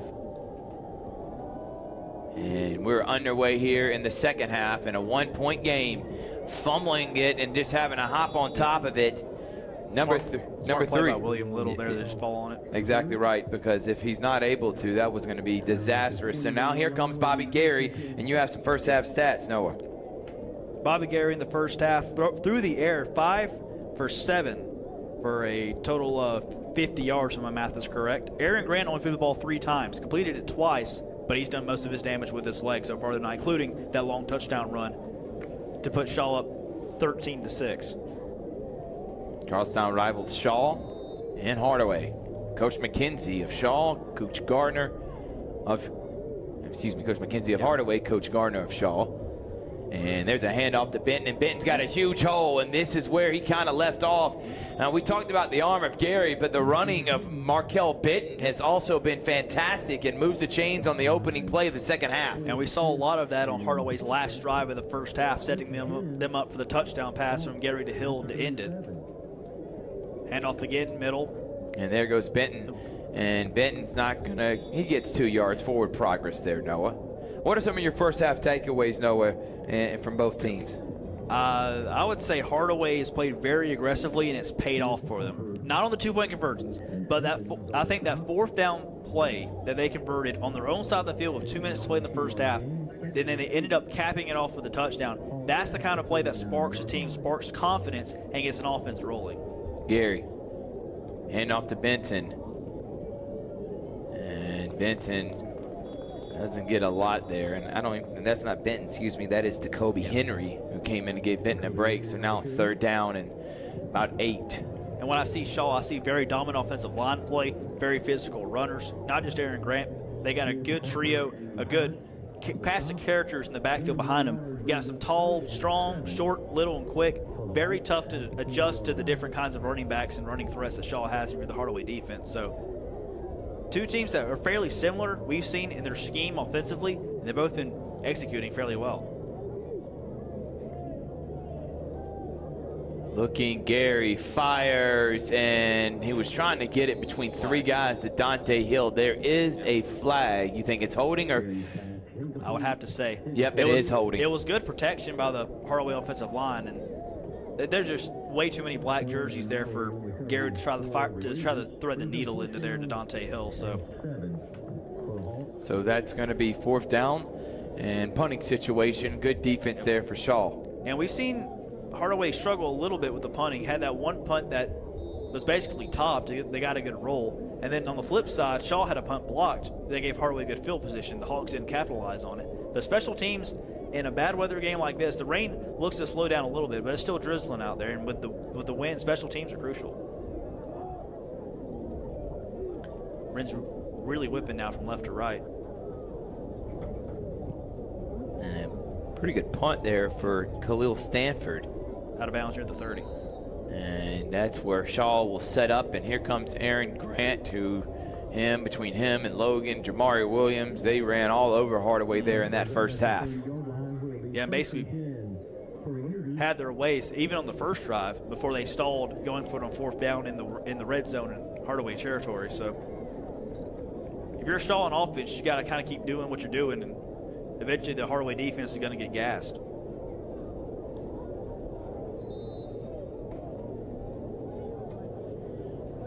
Grant with Logan in the backfield with Williams. Grant hands off to Williams, and Williams fumbles it and just has to fall down. Not a great handoff there from Grant, and then Williams kind of bumbled it and just had to fall on the ground so he didn't lose it. set up second down and long. And hands might be getting a little cold out there, Thrift. It's windy, it's wet. Not a typical September day for sure. And we saw Hardaway had a fumble earlier. They recovered as well. So now both teams even recovering one of their own fumbles. Still no turnovers, though. Been a relatively clean game from the turnover aspect, especially considering the conditions.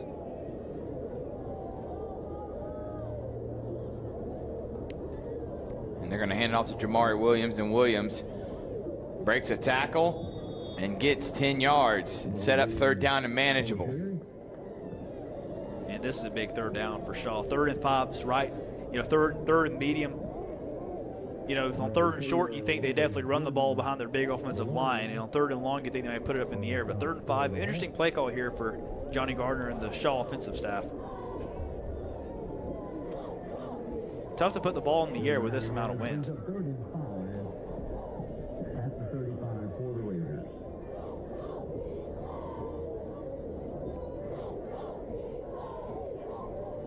Third and 5. Grant hands it off to Logan. Nope, he's going to keep it, and this time it is blown up. They didn't get faked out by that at all. Nice job by number 26 for the Hardaway Hawks in there on the tackle. Tristan Jackson went right through the hole, blew up the offensive line, read that play perfectly. Read that Grant was going to keep it. And good defensive stand there by Hardaway, and Shaw punting into the wind. You got to think the Hawks are going to have good field position for the next drive.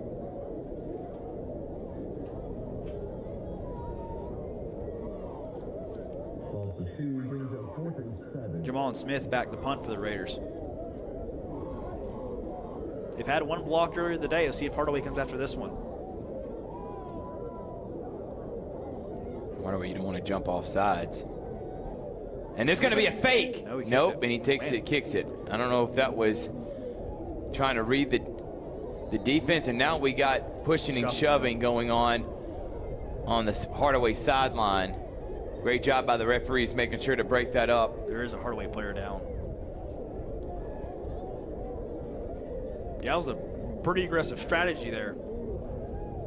Thought he was about to take off and run there, Noah.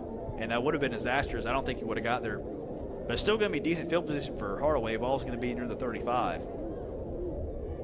And the referees are still conferring about maybe a possible penalty, but there is a Hardaway Hawk down behind the referees on the sideline.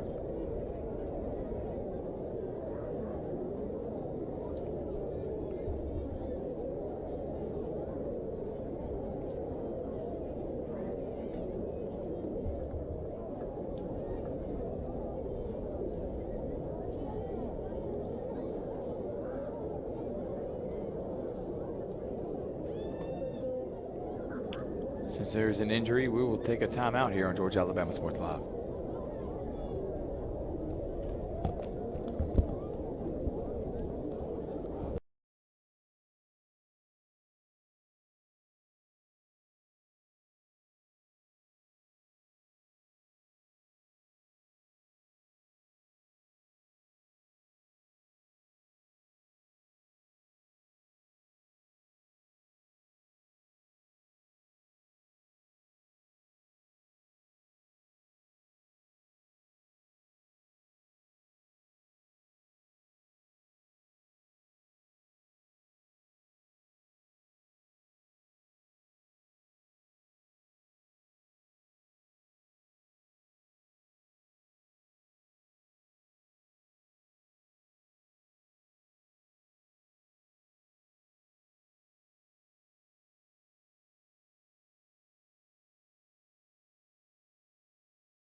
Welcome, everyone. Hardaway's going to start at midfield. Not a great punt there, and there was a penalty because of the extracurricular activities that happened. So Hardaway's going to start inside Shaw territory, Noah. Yeah, and the injured player for the Hawks was Khalil Stanford. He is up now over there on the sideline, but now Big drive here for Hardaway. Great field position after the poor punt and the penalty. And off to Benton, and Benton breaking into the secondary, getting 8 yards. Good pickup on first down. How good is his acceleration through the hole in the middle? If you're Hardaway, I don't know why you go away from that. I would keep feeding him the rock. Yeah.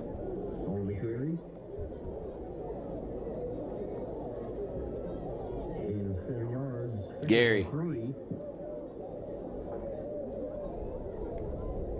Gonna hand off to Benton again, and this time nothing. Loses 2 yards. And it's gonna set up third down and about 5 or 6 now. Yeah. Host of Raiders there, Ashton Weeks and Javon Smith among the 3 that were there to make the tackle. Shaw adjusted well. Both of these teams have had a couple plays or a couple series where they ran the same play twice, and on the second time the defense adjusted well.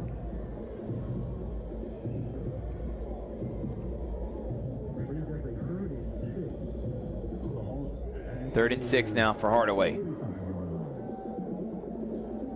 Takes a snap. Kind of fumble handoff to Benton, and then that play had nothing going immediately. Great job by number 13 for the Shaw Raiders, Ashton Weeks, to set up fourth down. Yeah, it looked like a little bit of a miscommunication or a little bad exchanges. Benton had to corral it before he could really dig in his heels and try to accelerate upfield, but tried to cut it outside, got met by Ashton Weeks, and looks like Hardaway's going to go for it at the moment. I mean, last time they went for on fourth down, it was for a touchdown.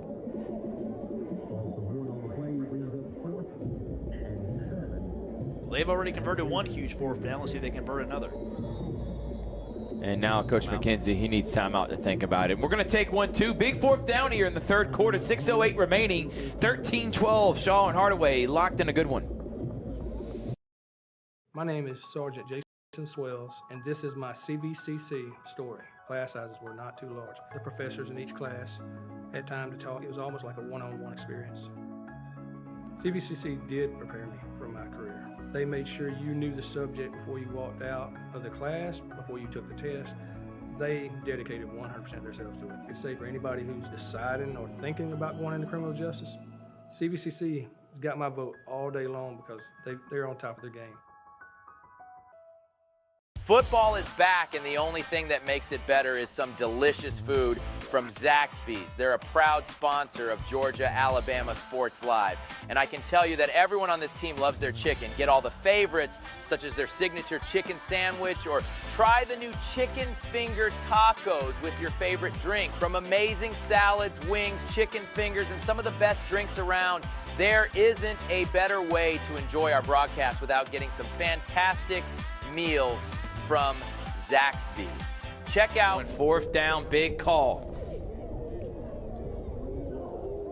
Gary takes the snap, rolls to his right, throwing deep. Dante Hill got to come back and get it, and not able to. Too much air under it. If he had gotten just a little bit more mustard on that, Noah, that would have been an easy touchdown for Dante Hill. And it looked like the wind killed that ball. That ball went up in the air, threw a moon ball like you're supposed to.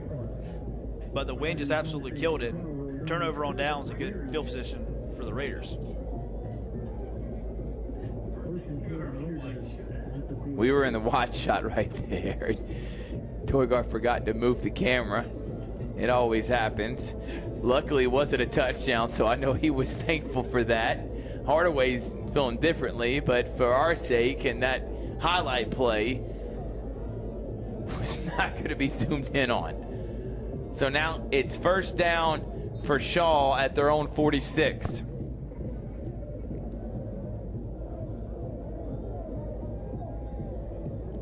Hand off to KJ Logan. Nope.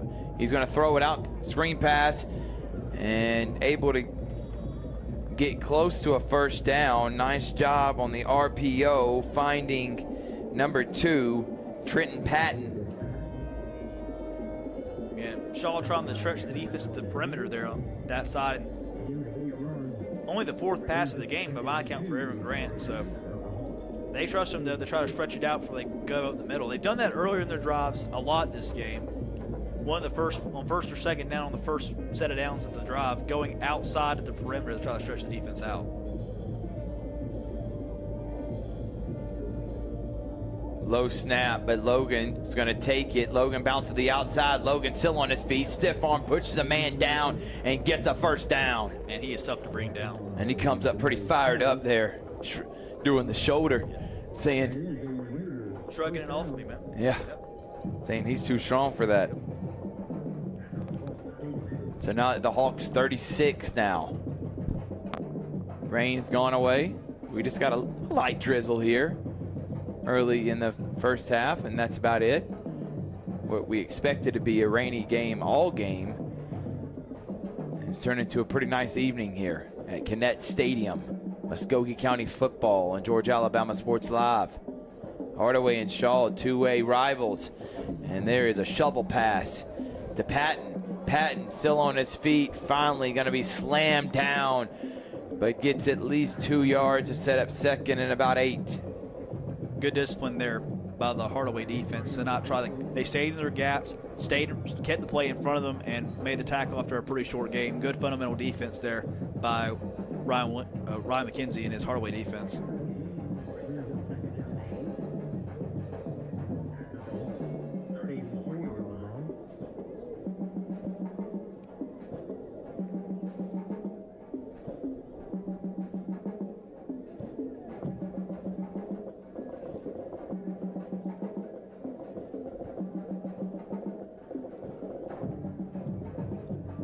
Grant with Logan in the backfield. Hand off to Logan again. Logan, nothing. And there's Jesse. We've called his name quite frequently, number 50. Yeah, back in the ball game, and now another Hawks down, number 11. We've seen quite a few Hawks go down with some leg injuries. The fourth one that I've seen, that's Robert Allen, who also plays on the defense, plays both ways for the Hawks. And I think Allen had cramps earlier in the game. We'll stay right here, presented by Pepsi, Glenn Smith Chevrolet, and GMC CVCC. And we are home to Pirates Athletics this year. Noah, you'll be on the call for some of those games. We got basketball, we got baseball, we got softball. You had some fun calling some basketball games last year. Called a baseball game too. It's gonna be a fun season covering the Pirates. Now, if you're in need of tailgating, there is one option that can meet all your tailgating needs. It's Zaxby's, and specifically the Phoenix City location, Juts and Humphreys. I know you're a big fan of the tacos. What is your favorite thing at Zaxby's, Noah? Let me fill you in, Thrift. I'll let you in on a little secret. Okay. The kickin' chicken sandwich. That's the best. You don't have to get the tongue torch sauce now. You can get nuclear hot honey mustard. The buffalo garlic glaze will change your life.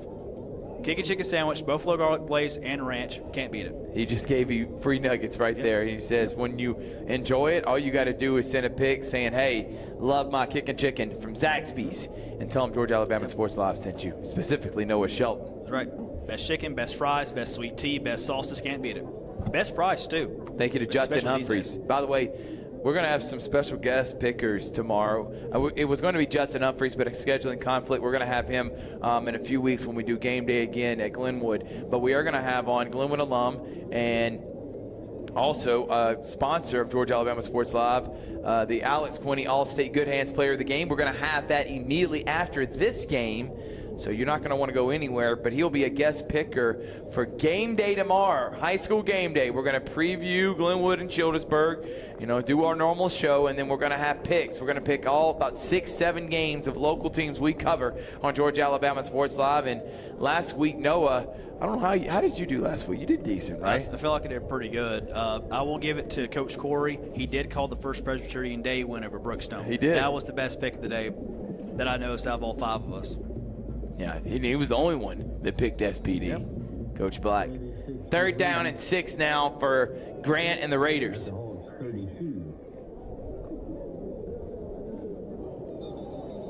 Movement for the snap. Yeah. Nope, they're going to say it's on Hardaway, the way Shaw's reacting to that. Both teams pointing at each other. Reminds me of that Spider-Man meme. Yep. Everybody's pointing at everybody. This is a big call here, though. It could be 3rd and short or 3rd and 12. And it's going to be a game against the defense, yeah. And it's going to be 3rd and short now.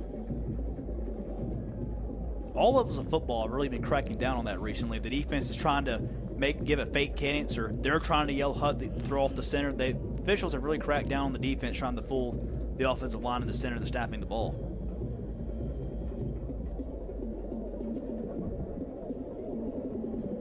Also gotten a little more generous by giving the offense the benefit of the doubt if movement from the defense causes the offense to react. So big penalty there. Now it's 3rd and short, and this is right where Shaw wants to be. Exactly right. And it's 3 minutes and 20 seconds left here in the 3rd quarter. Grant takes the snap, hands it off to Jamari Williams, and Williams going to get a first down and more. Still on his feet, spinning, breaking free, still on his feet, finally thrown down inside the goal line. What a absolutely incredible run there from Jamari Williams. That man is more slippery than a bar of soap. Good luck tackling that guy. He's got speed. He's hard to bring down, and they got different weapons here running the ball for Shaw. You got the strength of Aaron Grant. You got the speed of Jamari Williams. Tough to defend both if you're Hardaway. Now 1st and goal for Shaw.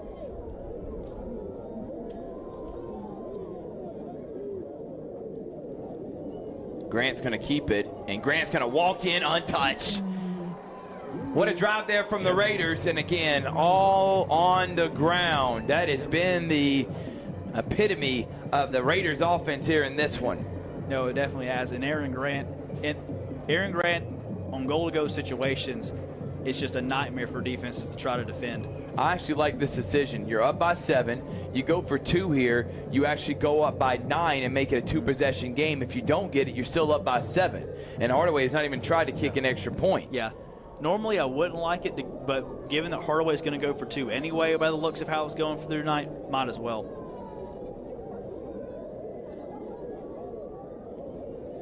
Shaw going to try to stretch it out to a 2-possession game.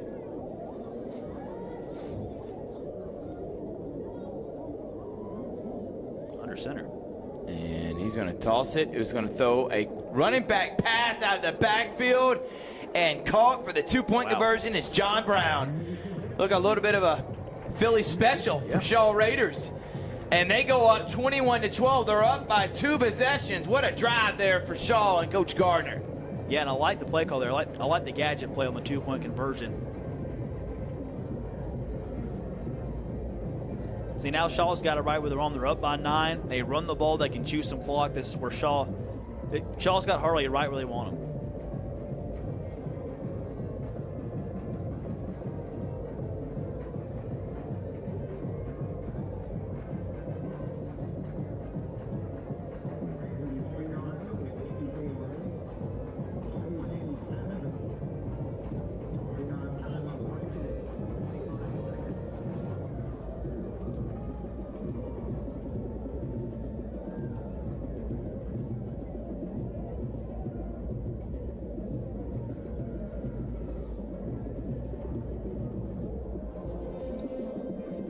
.21-12 here. Aaron Grant and the Raiders drive all the way down the field and score a touchdown there. They look really good on that drive. Now Hardaway, they obviously got to score now. Problem is Shaw's only scored 3 touchdowns, but there is a 2-possession game because of Hardaway going for 2 both times and not getting it. So instead of having 13 or 14, or both times getting it, making it 16, they're down by 9. Short kick's going to be fair caught and about the 32-yard line. So here comes Bobby Gary and the Raiders, and Gary and the Hardaway Hawks were very close there. If he had got a little bit more air underneath that football, may have been a different story, and Shaw was trying to go to reclaim the lead instead of extend their lead on that last drive.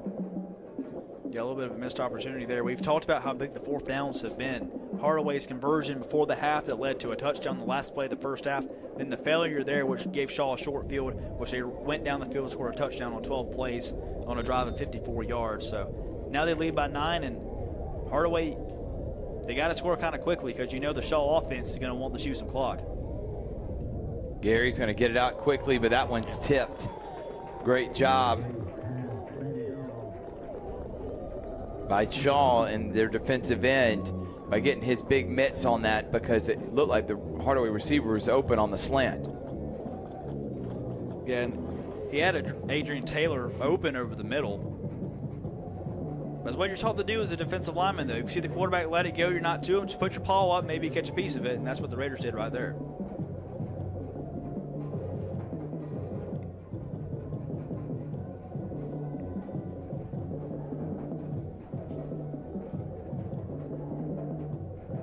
Gary gonna hand it off to Benton. Benton's got a big hole, breaks free, gets a first down, still on his feet, brought down at the 49, but great cut right there and even better blocking up front. And that moves to 6, first down. He does that a lot, and I feel like they go away from that and get in the passing game. Then they set themselves up on 3rd and long where they have to pass instead of staying ahead of the sticks. See, and they've called that same play twice in a row, but every time the Shaw defense has adjusted and stuffed it the second time, why they can give it to Benton again, but maybe out in space to the perimeter to try to shift it up and shake it up, keep the Shaw defense on its toes. Hand off to Benton, and Benton gets stopped. And that's what's happened every time. They called a run up the middle for Benton. He busts free for about 20 yards, and the very next play, called the same play, and Shaw stuffs it. You got to give it to the Shaw defensive staff for making adjustments. 2nd down and 9 now. Dante Hill back in the game for Hardaway. He's caught a touchdown pass, and he's been open several times, and on that last one just had a ball thrown underthrown to him. And they're going to hand off to Benton again, and Benton's got another big hole and blocking in front, and there he's still on his feet, breaking it to the 30, the 25, finally brought down at the 19-yard line. What a run from Markel Benton. But again, that offensive line opened the hole, and then it's all number 5 after that. Well, and Shaw was only playing 3 down linemen, which I think is interesting to me, knowing that Benton's such a weapon in the backfield, and Shaw calls timeout. And you look like they're kind of gassed. 1:11 remaining here in the 3rd. We'll take a timeout too. It's Thursday night high school football on Georgia Alabama Sports Live. Phoenix City, one off Crawford Road and the other on US 80. Thank you again to Zaxby's for sponsoring Georgia Alabama Sports Live, and make sure you call them for all your catering and tailgating needs this football season.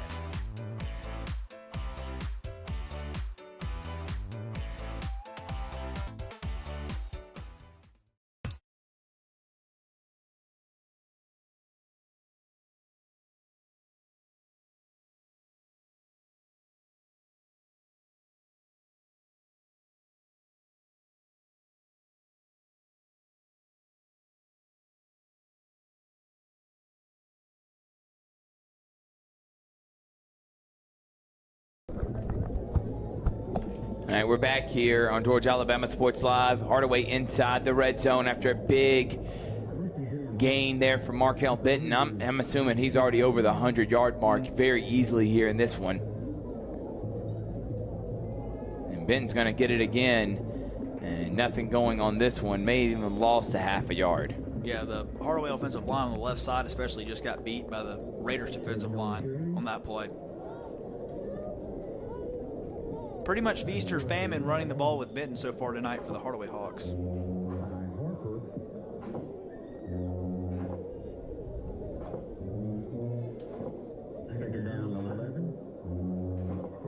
Second and 11 now for Hardaway. And Shaw shifted now to a 4-down lineman set defensively. Benton's going to get it again, and Benton's got a big hole. Didn't Benton matter. all the way down to the 5. Man. 5-man defensive front did not matter. Blocking has just been excellent for both teams, but Hardaway running the football right down the throat of Shaw. And this could be probably the final play of the quarter. Can Hardaway score here to cut into this deficit? They're going to hand it to, nope, he's going to throw a slant route, caught easily, and that's for 6. Bobby Gary on the slant route. Excellent job, touchdown Hardaway, and he found his target, number 16.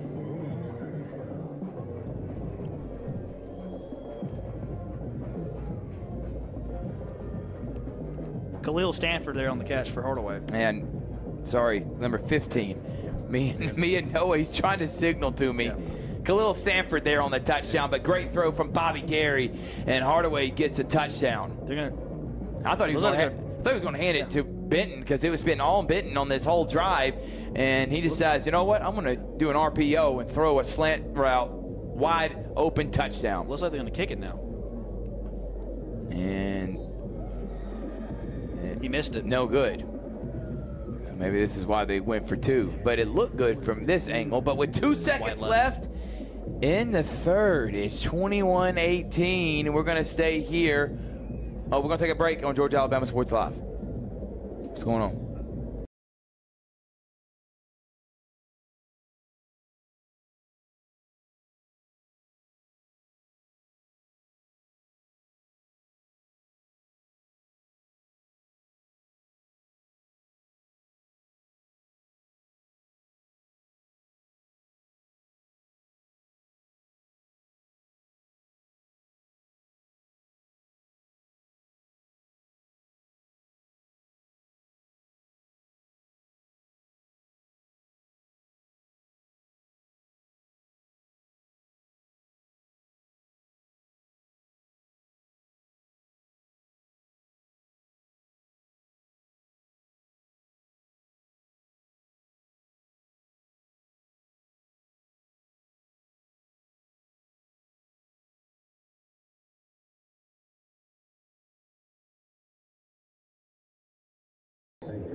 We're back here on Georgia Alabama Sports Live, 21-18 with 2 seconds here in the third. This will be the final play of the third, and the ball's going to be returned at the 27-yard line. So got a very entertaining fourth quarter coming up. We got a battle between Hawks and the Raiders on Georgia Alabama Sports Live.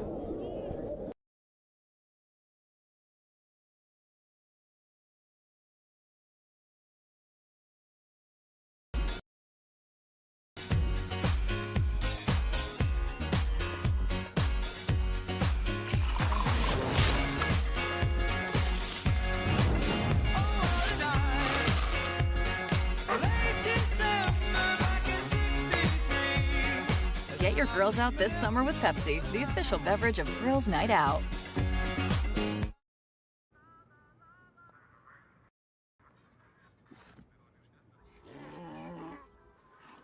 Hey, on the mountain we've got a saying. Get off your...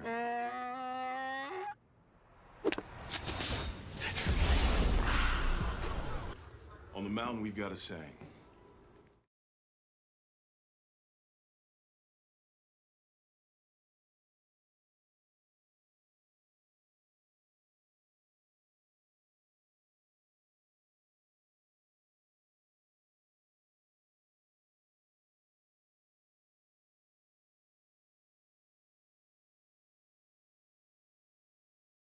Sports Live. We're back here on Georgia Alabama Sports Live. 21-18, about to start the fourth quarter, and the Raiders are going to start at their 27.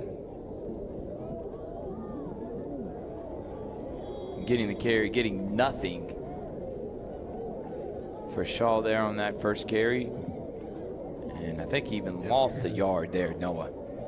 Yeah, I think he did, and that was Damian Hill there on the tackle for the Hardaway Hawks, alongside Avarius Jesse on the interior of this defensive line for Hardaway, who Jesse's been in and out of the game with injury, but they both played very well. But overall, the Shaw offensive line, especially on the tackles on the edges, have had their way against the Hardaway defensive line. And handoff again with about 2 yards. And Hardaway's already got them 3rd and long. Big 3rd down here. Hardaway can get the ball back to have a chance to take the lead. And we got another injured player. We'll take a timeout. We'll be right back after this.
We're back here on Georgia Alabama Sports Live. Injured player able to get up on his own accord, so we hope he'll be back on the field for the Shaw Raiders. 3rd down and long now for Grant. Grant going to throw out a screen pass to Jamari. Jamari Williams breaks 2 tackles, breaks a 3rd, still on his feet, breaks a 4th, and getting close to the 1st down. How about that run from Jamari? It's going to be close. Williams. And depending on the spot, that looks close to a 1st down. I know Hardaway's got to be kicking themselves, had ample opportunities to bring him down to minimum gain. Had multiple chances to take it down short, multiple of the line of scrimmage, but Jamari Williams, seen him do that a few times tonight, just carry the pile, and that time is enough for a huge Raider 1st down. Shaw would love nothing more than to have a long, sustaining, time-running drive with 10:20 here in the 4th, up by 3. Remember, if they score a touchdown, they're automatically going to be up by 9, and an extra point would make it a 10-point game. So Hardaway cannot give up a touchdown. They'll be down by 2 possessions again. Both teams have only scored 3 touchdowns, but Hardaway has missed all their extra points, went for 2 on the first 2 and got their extra point missed. As Grant looking, and just going to have to run out of bounds. It's good defensive pressure there by the Hardaway Hawks defensive line. That's number 50 again, Devarius Jesse, making his impact known to the Shaw offensive line. Got through the offensive line, pressure Grant, forced him to roll out near side, and Grant just had to run out of bounds. And he looked like he lost a couple back to the 35. We do have a triple header tomorrow. Northside Carver, Kingston Rivers, Jay Jackson, Caden Clay, and the Northside Patriots taking on Matthew Mungden, Jacoby Caslin, and those Carver Tigers. 7 o'clock at Otis Spencer, and you're going to catch it on Georgia Alabama Sports Live. Breaking a tackle is Aaron Grant, still on his feet, but nothing there, and it's going to set up 3rd down and long. We also have Flint River Cavalry and Glenwood Childersburg. It was great team defense there by Hardaway. Rallied to the ball, not give up after one man missed a tackle. And another 3rd and long for Shaw. They converted the last one. If they convert another, they can take another 2 minutes off the clock.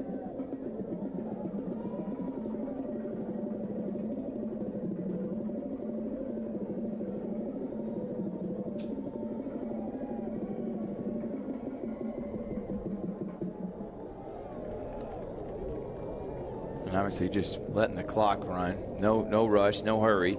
And as the play clock's down to 5. Grant gets a snap off just in time. There's a fumble on the play, but Grant was able to hop on it in time. And now Shaw, that's an automatic punting situation. Good defense from Hardaway there, Noah. Yep, just avoided disaster there if you're the Raiders. But now they have to punt, which they've had one block earlier in the game. That's always a threat. And Hardaway is going to have a chance to take the lead. So Hardaway's played in multiple games like this before. They lost to Booker T. Washington 26-25, but it came down to the wire. They also beat Greenville 19-18, came down to the wire. So they're familiar in this territory. Now Shaw, it was a close game against Miss Station. They ended up winning that one by 9. So they've actually played one game where it's been close, but Hardaway, you know, they feel confident in this position. And there's going to be a flag. Can't do that. That just killed every bit of momentum that Hardaway just had running into the kicker. Let's see if it's going to be an automatic 1st down. The kicker was outside the box, the tackle box. I know they've been talking about how that relates to roughing the kicker at the college level. I'm not sure if it's made its way down to the high school level.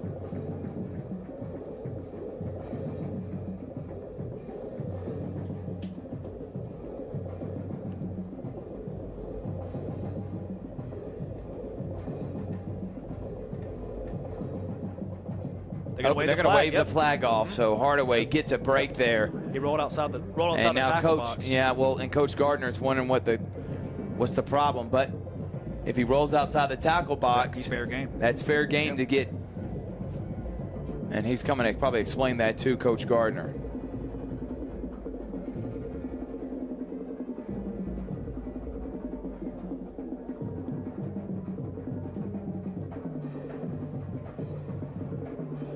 So now halfway decent field position for the Hawks at the 35.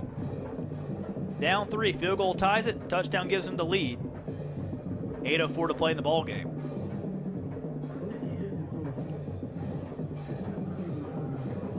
Two wide far side, one to the near side. Let's see what Gary and Hardaway have in store. Gary, handoff, Benton, breaking it, busting it to the outside. Now we're going to get a flag, and that's probably going to bring him back 10 yards. I think it's going to bring him back 10 yards, yep. Benton did a good job to bounce it outside to get anything out of the play, but another Hardaway penalty. And again, it's been kind of one step forward, two steps back for the Hardaway offense all night. Here's the call against the Hawks. 10-yard penalty.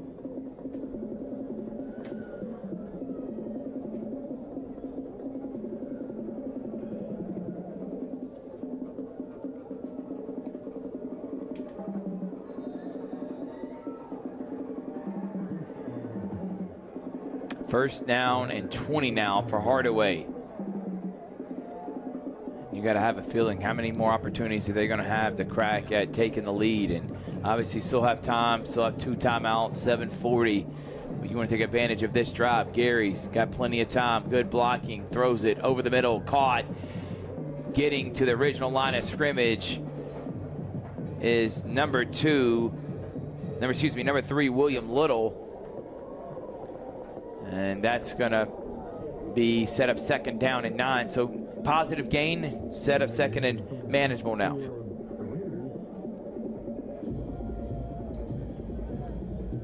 See if Hardaway. It's going to be interesting to see what they decide to do. Benton's been off and on. It's been feast or famine, as I've said. It's either been about a 20-yard gain or nothing at all. See if they put it in the hands of Bobby Gary, see if he can make a play with his arm. 2nd and 9. Handoff, and Benton gets absolutely nothing. And now 3rd down and long, Noah. Yeah, and a huge play. And got to imagine that McKenzie's going to think about this as 4-down territory, this youngster, because, I mean, if you get the ball back to Shaw with what will be about 5.5 minutes to play, you might not see the ball again, especially when you're down 3. And the field goal kicker is 0 for 1 on extra points, so especially given the conditions, you don't really like your chances with if you have to kick a field goal. So.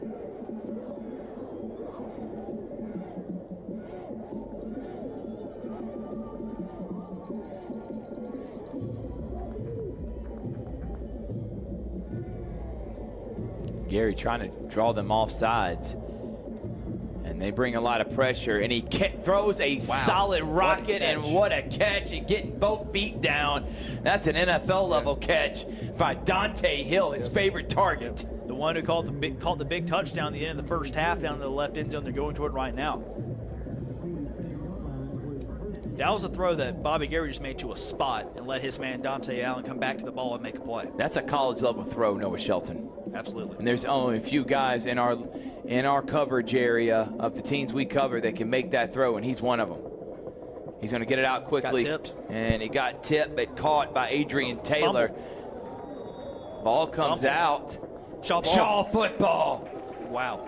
Gets tipped. Taylor grabs it, and then he fumbles it, and there goes all the momentum Hardaway had as Shaw comes back on the field. So that was a crazy play. The ball was intended to Dante Hill on the far side. It got tipped. Josh Stewart made the catch, runs to the sideline, but he coughs it up, and Shaw recovers, and that could be the nail in the coffin for Hardaway. Still 5:28 remaining, still 2 timeouts. But you're right, Noah, you got a lot of momentum. You're at midfield, you're cooking with grease. You actually turn a positive into what could have been a negative with the tip pass, and you fumble it away.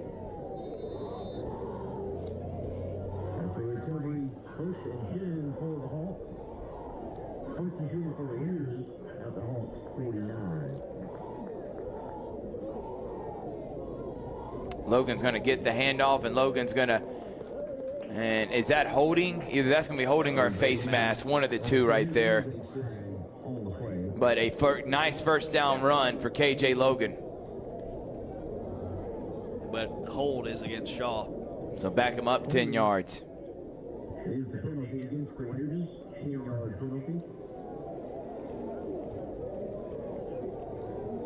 So 1st and 20 now. Noah, kind of a weird play like you made mention there from Hardaway. Bobby gets the ball out, it gets tipped, and then they catch it, and then Taylor not able to hold on to it. Yeah. You just rip it clean. Yeah, I mean, and we've had a few fumbles. That's the 4th fumble tonight combined, and that's the first one lost, though, by one of the teams. So, and that's all it takes in a tight game like this is one fumble. And we've had only one turnover, and that was it, and it comes this late in the game. And I think that's going to be offsides on Hardaway. Yes.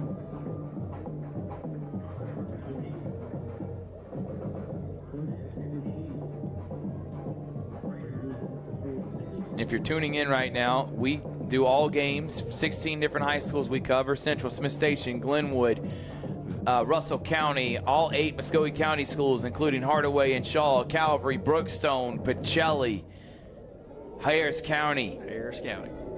All of them on Georgia Alabama Sports Live. All sports. We had volleyball going on tonight, 2 different volleyball matches, number 1 versus number 3 in Pacelli and Brookstone. High snap, handoff to Jamari Williams. Looks like he's going to be in trouble, but still on his feet. He is just so hard to bring down. He is shifty. And what was going to be second down and probably 15 turns to second down and about 8 because of a 7-yard gain. Jamari Williams might be a good candidate for the Alex Quinney player of the game. To the 46-yard line of the Hawks. They set it down 7. Clock running, not on the side of Hardaway. They still have 2 timeouts. Wonder if they get a stop here where they burn one. 13 seconds on the play clock. Shaw taking their time, but now are they going to have to burn a timeout? Play clock at 1, and they do get it off in time, and then a broken play that Grant gets at least 2 yards, and what could have been a disaster. 3rd down, and does Coach McKenzie burn a timeout? I feel like he thinks he needs it on his offensive drive, depending on if he gets a stop here, they punt it, and where they're going to get the football. And Grant did well on that play just to get back to the line of scrimmage, nevertheless gaining 2. We will be at Northside Carver tomorrow, Calvary Flint River, and Glenwood Childersburg. Triple header. Pretty cool that we can be at 3 different places, live streaming 3 different games on Georgia Alabama Sports Live. 4 football games this weekend. What a way to start off the football weekend with Hardaway and Shaw. We've had a good one here. Gonna hand it off to Jamari Williams. He's gonna break it to the outside. Still on his feet, still moving. Does he get enough? And they're going to say he's inbounds. He's right at the 1st down marker. Got it. A lot of missed tackles for Hardaway. And that's going to be a 1st down. Now you're going to have to start burning timeouts if you're Hardaway. And how many times have we seen Jamari Williams just carry the pile and fight for those few extra yards for the 1st down? None bigger than that one he just converted for Shaw. Well, you might as well like us on Facebook and subscribe to our YouTube channel. We are presented by Pepsi, Glenn Smith Chevrolet, and GMC. We are home to CVCC Athletics. Thank you to Zaxby's. Thank you to Terry Johnson Agency. Thank you to State Farm. Carol Purdue for the support of what we do. Hand off to Williams. Williams. Forward progress gives them 3. They finally blow it dead. And then Coach McKenzie needs a timeout. So 2:09 here remaining in a 3-point game. Hardaway and Shaw, Georgia Alabama Sports Live.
We're back here on Georgia Alabama Sports Live.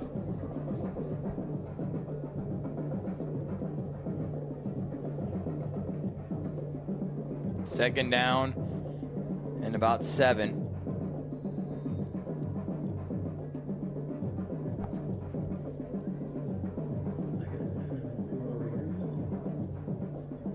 Grant's going to hand it off to Williams. Williams going to get close again to the first down and then a penalty. And I wonder if this is going to be a late hit on Hardaway. Because if it is, it's probably going to be the game. And Dante Allen's down for Hardaway. Yeah. Looks like he's a bit gimpy on this one. Yeah, that's a killer penalty against the Hawks if it is a personal foul or a late hit.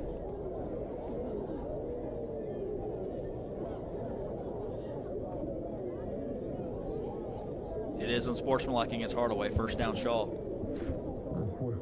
And I know Coach McKenzie's upset with that because otherwise his team has fought hard. Both teams have. We'll take a break. We'll be back after this.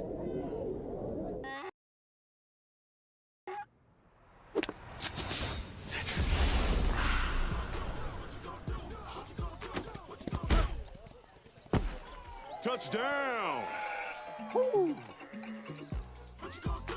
Mountain Dew. My name is Quinteria Perry, and this is my CVCC story. I've graduated from CVCC with my associates in medical assistant, and I received my certification from CVCC. The training that I got from CVC and being prepared to come and do clinicals helped tremendously. I started looking at scholarships, and the ambassador scholarship was interesting to me because you did an event to earn your scholarship and you meet people. I would recommend CVCC to anyone that asks because of the scholarships, the teachers, the small stuff that you can't get at a university.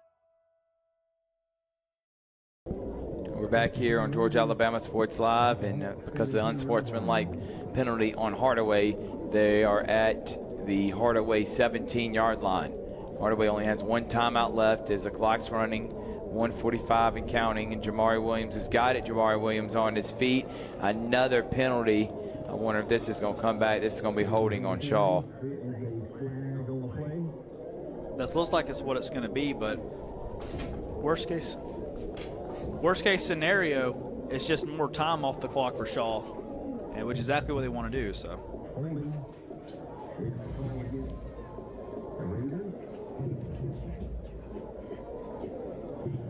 So penalty does stop the clock momentarily. Shaw still has all the momentum.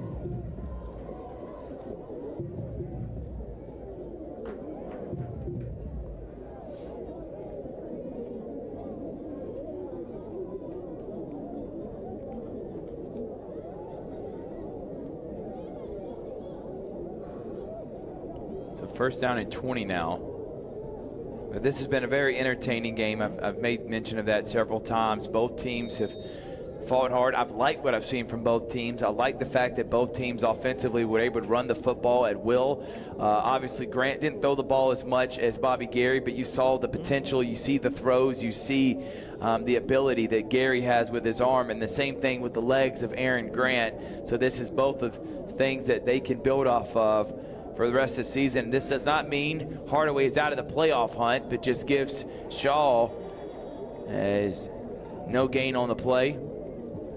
And this game's come down to two things. The one fumble that Hardaway just had that gave Shaw the ball back, and the points after touchdowns. Hardaway 0 for 2 two-point conversions, makes an extra point. Shaw's 1 for 2 two-point conversions and kicked an extra point. That's why they're up 21-18. So this game really has been very, very even. Just two small things that are going to give Shaw the victory. We're under a minute. Coach McKenzie feels like he's going to have to hold his timeout. I don't even think he's going to have, even with the one timeout, they're not going to have any time left on the clock. I think Garner's about to call one himself for Shaw. And he does. 48 seconds here remaining in this one.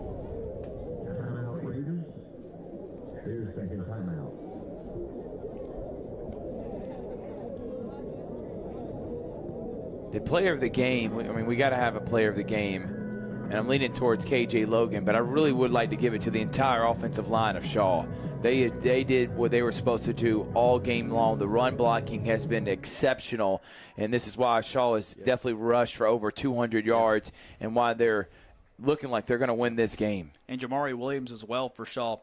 Made that big first down on the second effort. I know he's not going to be the winning side of it, but I'd like to give a shout out to Devarius Jesse on the defensive line for Hardaway. He's had a very successful game. He's been about the only Hawk on the defensive line that's had some success against the Shaw offensive line. It's just not going to be enough tonight, as the Hawks are going to fall to the Raiders after, well, what will probably be 2 knees, but you never know these days, Thrift. I think I'm going to go co-players of the game, Logan and Williams, the running back duo for Shaw, if they're able to win this. Aaron Grant was great as well. I mean, really all 3 of them could have been player of the game. But specifically Logan and Williams, they got a lot of touches and did a great job. And there goes Logan again, and Logan and Coach McKenzie will burn his final timeout, and it'll be 3rd down and long. All Shaw's got to do is take 3 seconds off the clock while they take a knee, and the game's over. 43 seconds remain. Because you get 40 seconds on the play, on the I can't even think. Play clock. Yeah, play clock. I was going to say, but then I just had a brain I'm glad fart. I'm glad you brought this up, because there have been some players out there, Jalen Miller, who have called the play clock a shot clock. This is not basketball.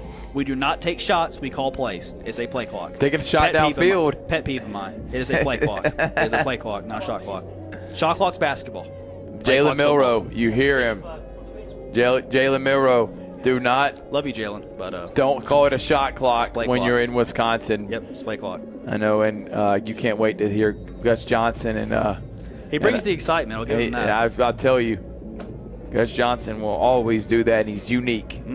And he is someone that I look up to in this broadcasting world. 3rd down and long. You talked about it. If you're Aaron Grant, you just roll around and then just fall down, and then that's it. Shuffle your feet a few times and take a knee, and that's all she wrote. And Hardaway, you're just trying to force the ball out. So miracles have happened. We saw Miami last year. Miracles have happened. Crazy things have happened on a high school football field. Trust me. I've been to a few. But all Shaw has to do is run a few seconds off, get down, and then they don't even have to run another play. And there goes Aaron Grant. Grant still racing to the corner, and Grant's going to get a touchdown. Aaron Grant. And I think now I'm going to have to give it to him. He's going to get unsportsmanlike penalty, but I think I'm going to give it to Aaron Grant. It was Logan and Williams who were phenomenal, but Aaron Grant was the orchestrator, and I'm wondering how that was a penalty because he was celebrating with his teammate. Yeah. But a touchdown for the Shaw Raiders. I wonder if it's there too if you tell your young quarterback, I know you want to get a touchdown, but why not just go ahead and fall down, the game's over with, and take the win? Well, especially in a one-possession game where if you fumble the ball, all Hardaway's got to do is pick it up, run back to the house, and they take the lead. So, I mean, works out for Shaw. Aaron Grant just capping off a great night. The Raiders running core capping off a great night. The offensive line, of course, just played lights out tonight. We are going to have to pick an Alex Quinney All-State Good Hands player of the game. So after this extra point, we'll deliberate and decide who it's going to be, but I'm thinking it's number 7.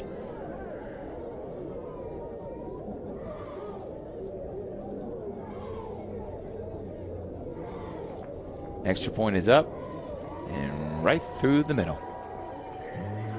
And Shaw will go up by 10. This was not a 10-point game. This was a one-possession game, the whole game. But Aaron Grant, another touch, and he, threw 3 passes all game? Yeah, I might maybe count about 5, 6 maybe. And they were all just swing passes to the near side of the perimeter. But that's all Shaw needs because, I mean, when you got a thing working like Shaw's running game with how diverse the running backs are and how speedy they are, how strong they are, don't go away from a good thing. And I think Shaw did that better than Hardaway did tonight offensively.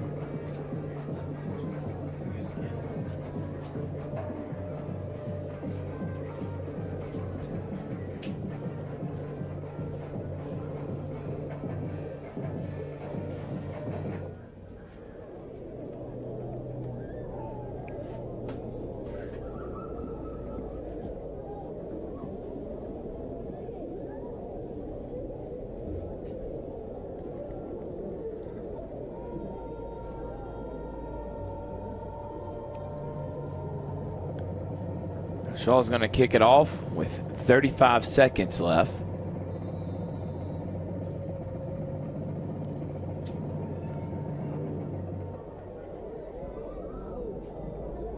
And getting the football is Little. And Little brings it out to 38. And then another unsportsmanlike conduct on Hardaway. Yeah, I didn't understand that. Why he felt like he needed to do that.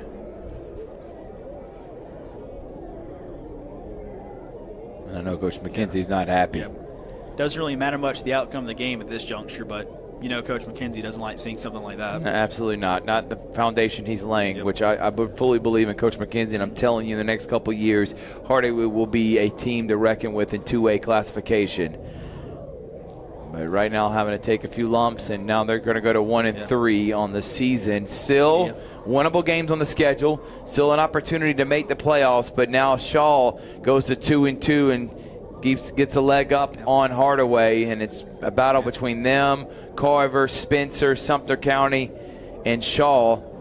All 5 of those teams are battling for 4 playoff spots. And they really lost the Shaw game and the Washington game on 2 plays. Yeah. The Washington game, the 2-point conversion that they failed, lost by 1. And then here, the fluky play where it's caught off the tip, but then fumbled, and Shaw recovers it and runs about the last 4.5 of the last 5 minutes of the game clock. So. And remember, if there's a tie or anything, they go off of how much you won by, like Jack Patterson talked about. So that last touchdown, maybe it is important, not just getting the win if you're Shaw. Yeah. I don't know if Coach Gardner was thinking about that, nor was Aaron Grant in that play.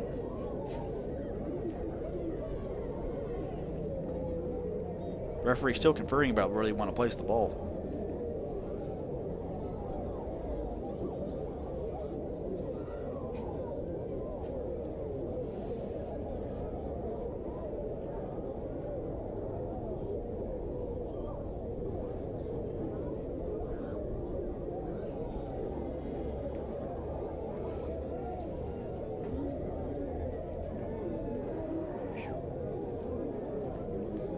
Referee's taking a lot of time here.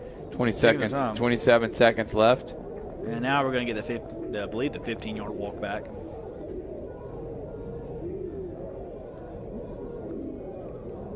Or just 5. All right. So now Gary and the Hardaway offense will try to get another touchdown to make it respectable. 28-18. This has been really a one-possession game and a 1 or 2-point, 3-point game max all game long. Bobby Gary. And throws it downfield, and it's almost caught. It was a great pass. Hit him right in the hands. Got to come down with that. And that was the guy that fumbled it, Taylor. Adrian Taylor.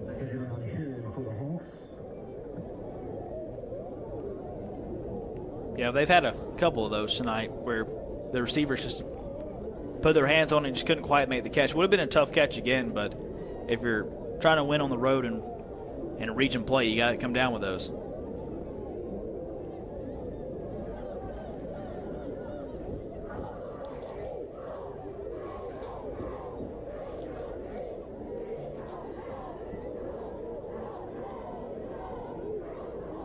Gary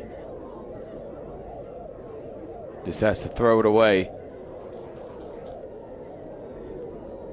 10 seconds remaining. Probably going to be, I would think, the final play of maybe 2, but I would think probably the final play of the game here.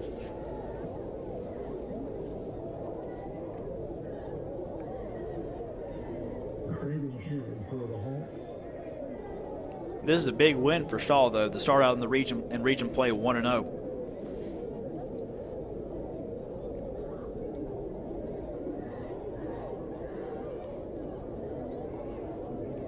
Gary looking, throwback screen, and it hits the dirt. Had room with Bitten there. Plenty of room, and maybe still on his feet the way he's been running the football today. So now this will be the final play of the game.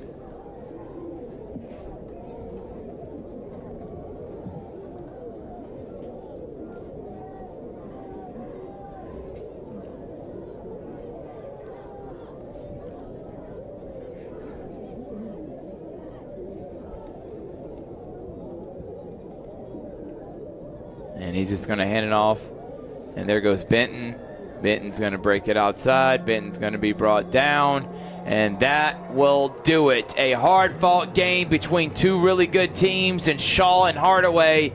But the crosstown rival rematchup between the Raiders and the Hawks going to go to Shaw. They're going to win this one 28-18.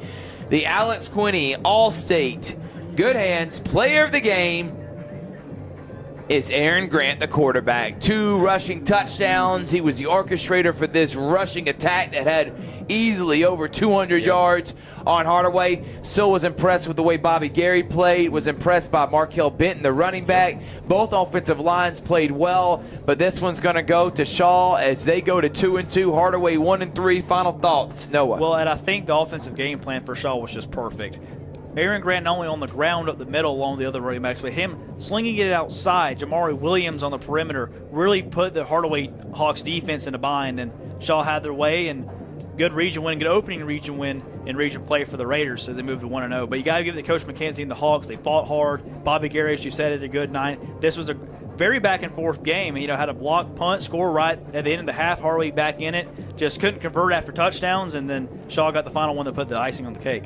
We are presented by Pepsi, Glenn Smith Chevrolet, and GMC, CVCC. Thank you to Terry Johnson, State Farm, Carroll Purdue, Alex Quinney, All-State Agency, and, of course, Zaxby's. We'll see you tomorrow. We got a triple header. Remember to watch Game Day, High School Game Day, live from Glenwood at 6 o'clock. Then we got Northside Carver at 7, Flint River Calvary at 7:30, and Childersburg Glenwood at 8 o'clock. From Noah Shelton, I'm Burt Behringer saying thank you so much for tuning in. We'll see you next time on Georgia Alabama Sports Live.